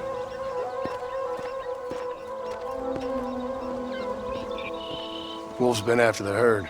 Gotta get out there and scare him off. You wanna come with me? Safer with two. Okay.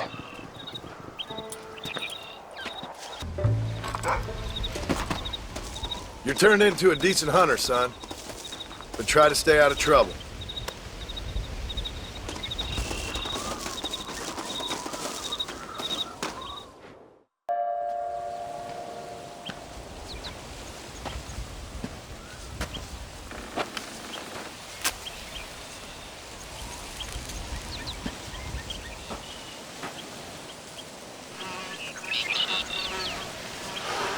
John!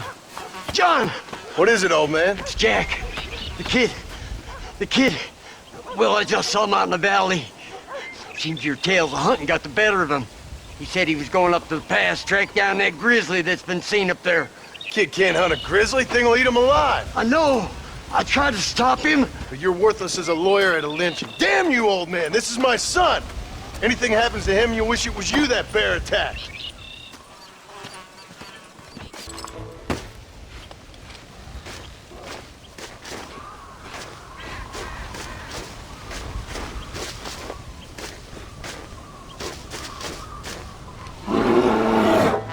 Paul, help me! I'm hurt! Jack, stay down!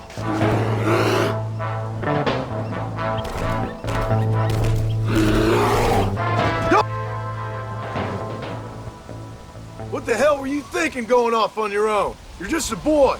No, I'm not! I can skin an elk, break horses. Come on, let's get you home.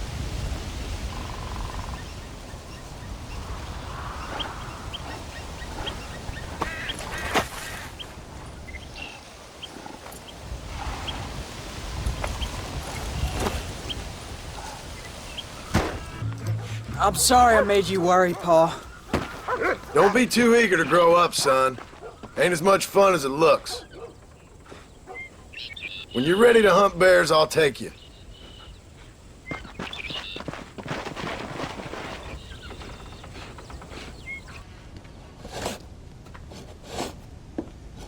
Hey, Jack. Hey, Paul. Need a hand with that? No, sir, I got it. Looks like you have. You know, you're real good with them tools. Thank you, Pa. You'll make this land real nice one day. Me and your mother will do our part. By the time your turn comes, hell, this could be the nicest farm in the county. Maybe, Pa.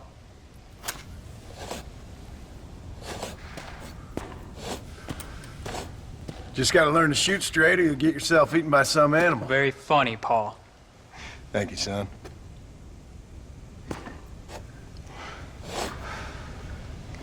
Soon it'll be quail season. We should have some fun then. Is there anything you don't like shooting, Pa? Well, I ain't met the thing yet, but as soon as I do, I'll let you know. You can even put it in one of them books you read. Maybe I'll do that. The day John Marston stops shooting. Now, I ain't no literary man, but I don't think that'll sell. People like shooting in them things. I think you may be right there, Pa. So, you ever hear talk about them machines that can make a man fly? Well, sure, Pa. Everybody knows about that. You know they're gonna be bringing one of those machines around the country next year for a demonstration? One of them machines can turn men into angels. One of them machines can turn men into angels. John, come here. John, come here, quick. Take a look at that. Jack, go into the house, lock all the doors. Whatever happens, don't come outside. You hear me? Whatever happens. Okay. Come here, son. Whatever happens, keep the doors locked and your mother inside. Promise me, son. Promise me. Who is it, Pa? It's just some old friends. Me and Uncle take care of it. Now you go inside and you keep the doors and the windows locked. I hear you. Then run! Yeah, run, boy. Well, old man, looks like things is about to get settled once and for all. So it seems. What are we gonna do now? What's wrong? What's happened? Stay inside, you hear? Like I said, there'll be more coming. Hang in there, Uncle! I'm gonna get you out of here safe! Ain't time, John. I ain't gonna make it off this porch anyhow. You take Jack and Abby. Take them and... Don't worry about me. Just get them out of here. No! Uncle, please! Oh my God! They killed him! Come on, son! Ain't nothing we can do for him now!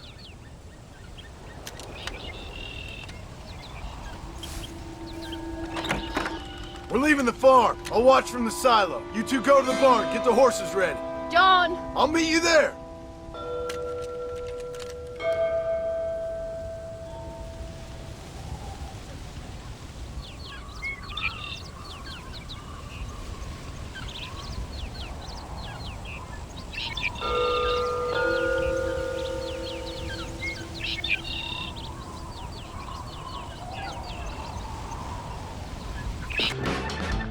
Hey, come on.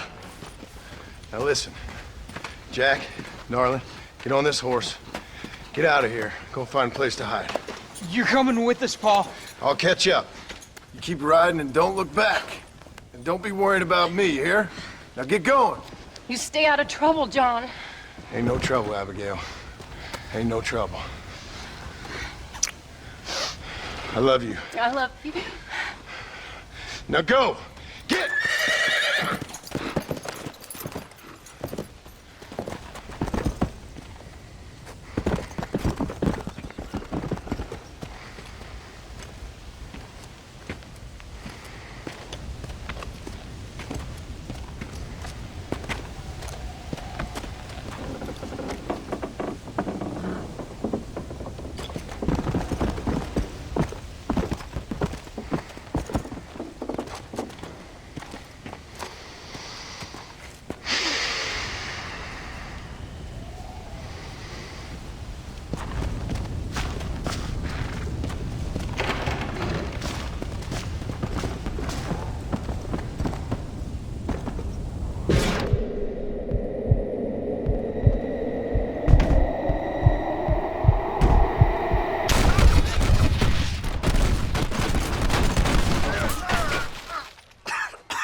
and the wind blows free. And when I die, don't bury me 'neath the western sky on the lone prairie.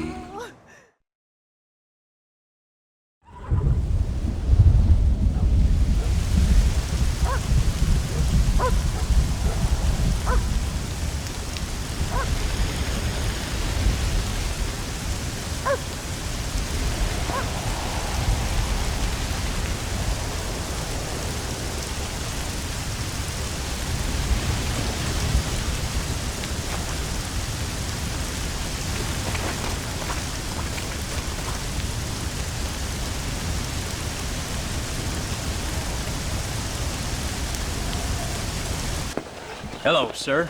You work with the government? You one of them agents? Sure, son. Why you ask? Did you work with a man named Edgar Ross? I have something for him. Edgar Ross? No, but well knew of him. A fine man if he wanted results. Won himself a chest full of medals. I think he went and retired about a year ago. Last I heard, him and his wife moved out to a cabin on Lake Don Julio. Lucky guy, getting to take it easy. He's fighting crime in this dump, that's for sure. Thank you for the information, mister. Excuse me, ma'am. Hello, young man. Hi. What are you doing out here? Are you out visiting the lake with your family? No, ma'am. I was looking to deliver a letter to Edgar Ross. Oh, that husband of mine. That bureau just won't get its talons out of him, even though he's retired. Edgar gave them some of the best years of his life. They ought to let him retire in peace. They'll not rest till they've killed him with worry, and he's such a sensitive man. I'm sorry, I shouldn't get so angry. I don't suppose any of this is your fault. There's no need to worry about him nowadays. Well, where is he? He and his brother Philip went hunting on the south side of the San Luis River. Be careful crossing over. They were saying it was dangerous. I sure will, ma'am. And don't worry about a thing. I'm sure your husband will be just fine.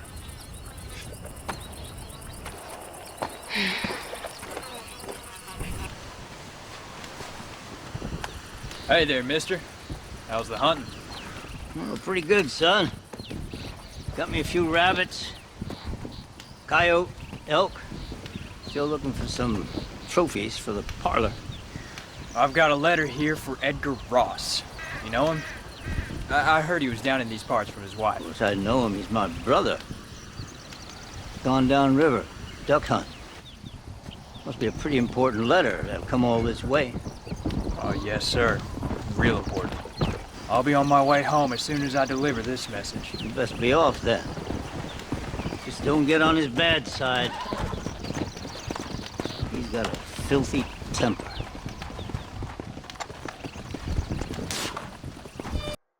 Excuse me. You Edgar Ross? Do I know you? Forgive me for startling you, sir. I have a message for you. My name is Jack Marston. You knew my father. I see. I remember your father. I've come for you, Ross. And you, boy, have sure as shit found me. You killed my father. Your father killed himself with the life he lived. You killed him. I saw you. You keep saying that. You sent him to do your dirty work. Then you shot him like a dog.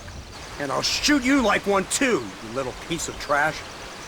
Now get out of here before I kill you as well. I ain't going nowhere, old man.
and you're looking down the sights.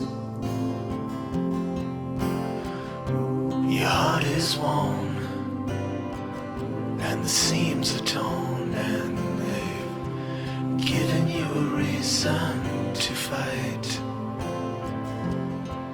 And you're not gonna take what they've got to give, and you're not gonna let them take your will to live, because they've taken enough, and you've given them all you can give, and luck won't save them tonight. They've given you a reason to fight. And all the storms you've been chasing about to rain down tonight. And all the pain you've been facing about to come into the light. Your hands upon a dead man's gun, and you're looking down the sights. Your heart is worn and the seams are torn, and they've given you a reason to fight.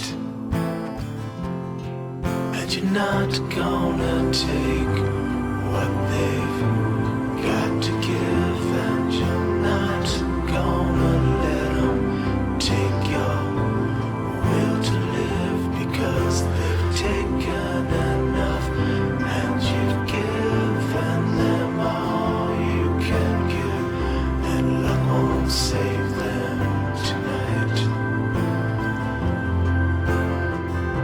They've given you a reason to fight. And all the storms you've been chasing about to rain down tonight.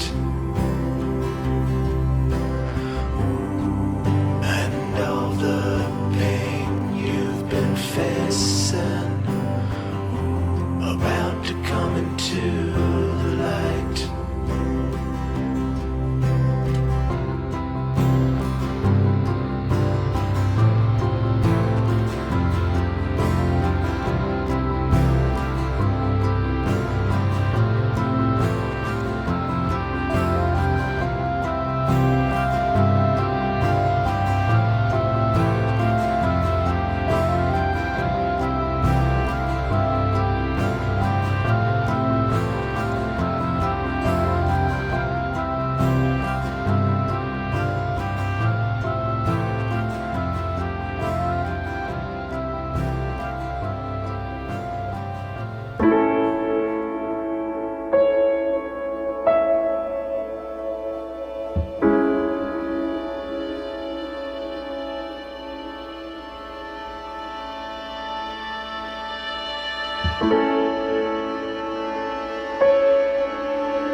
Bye.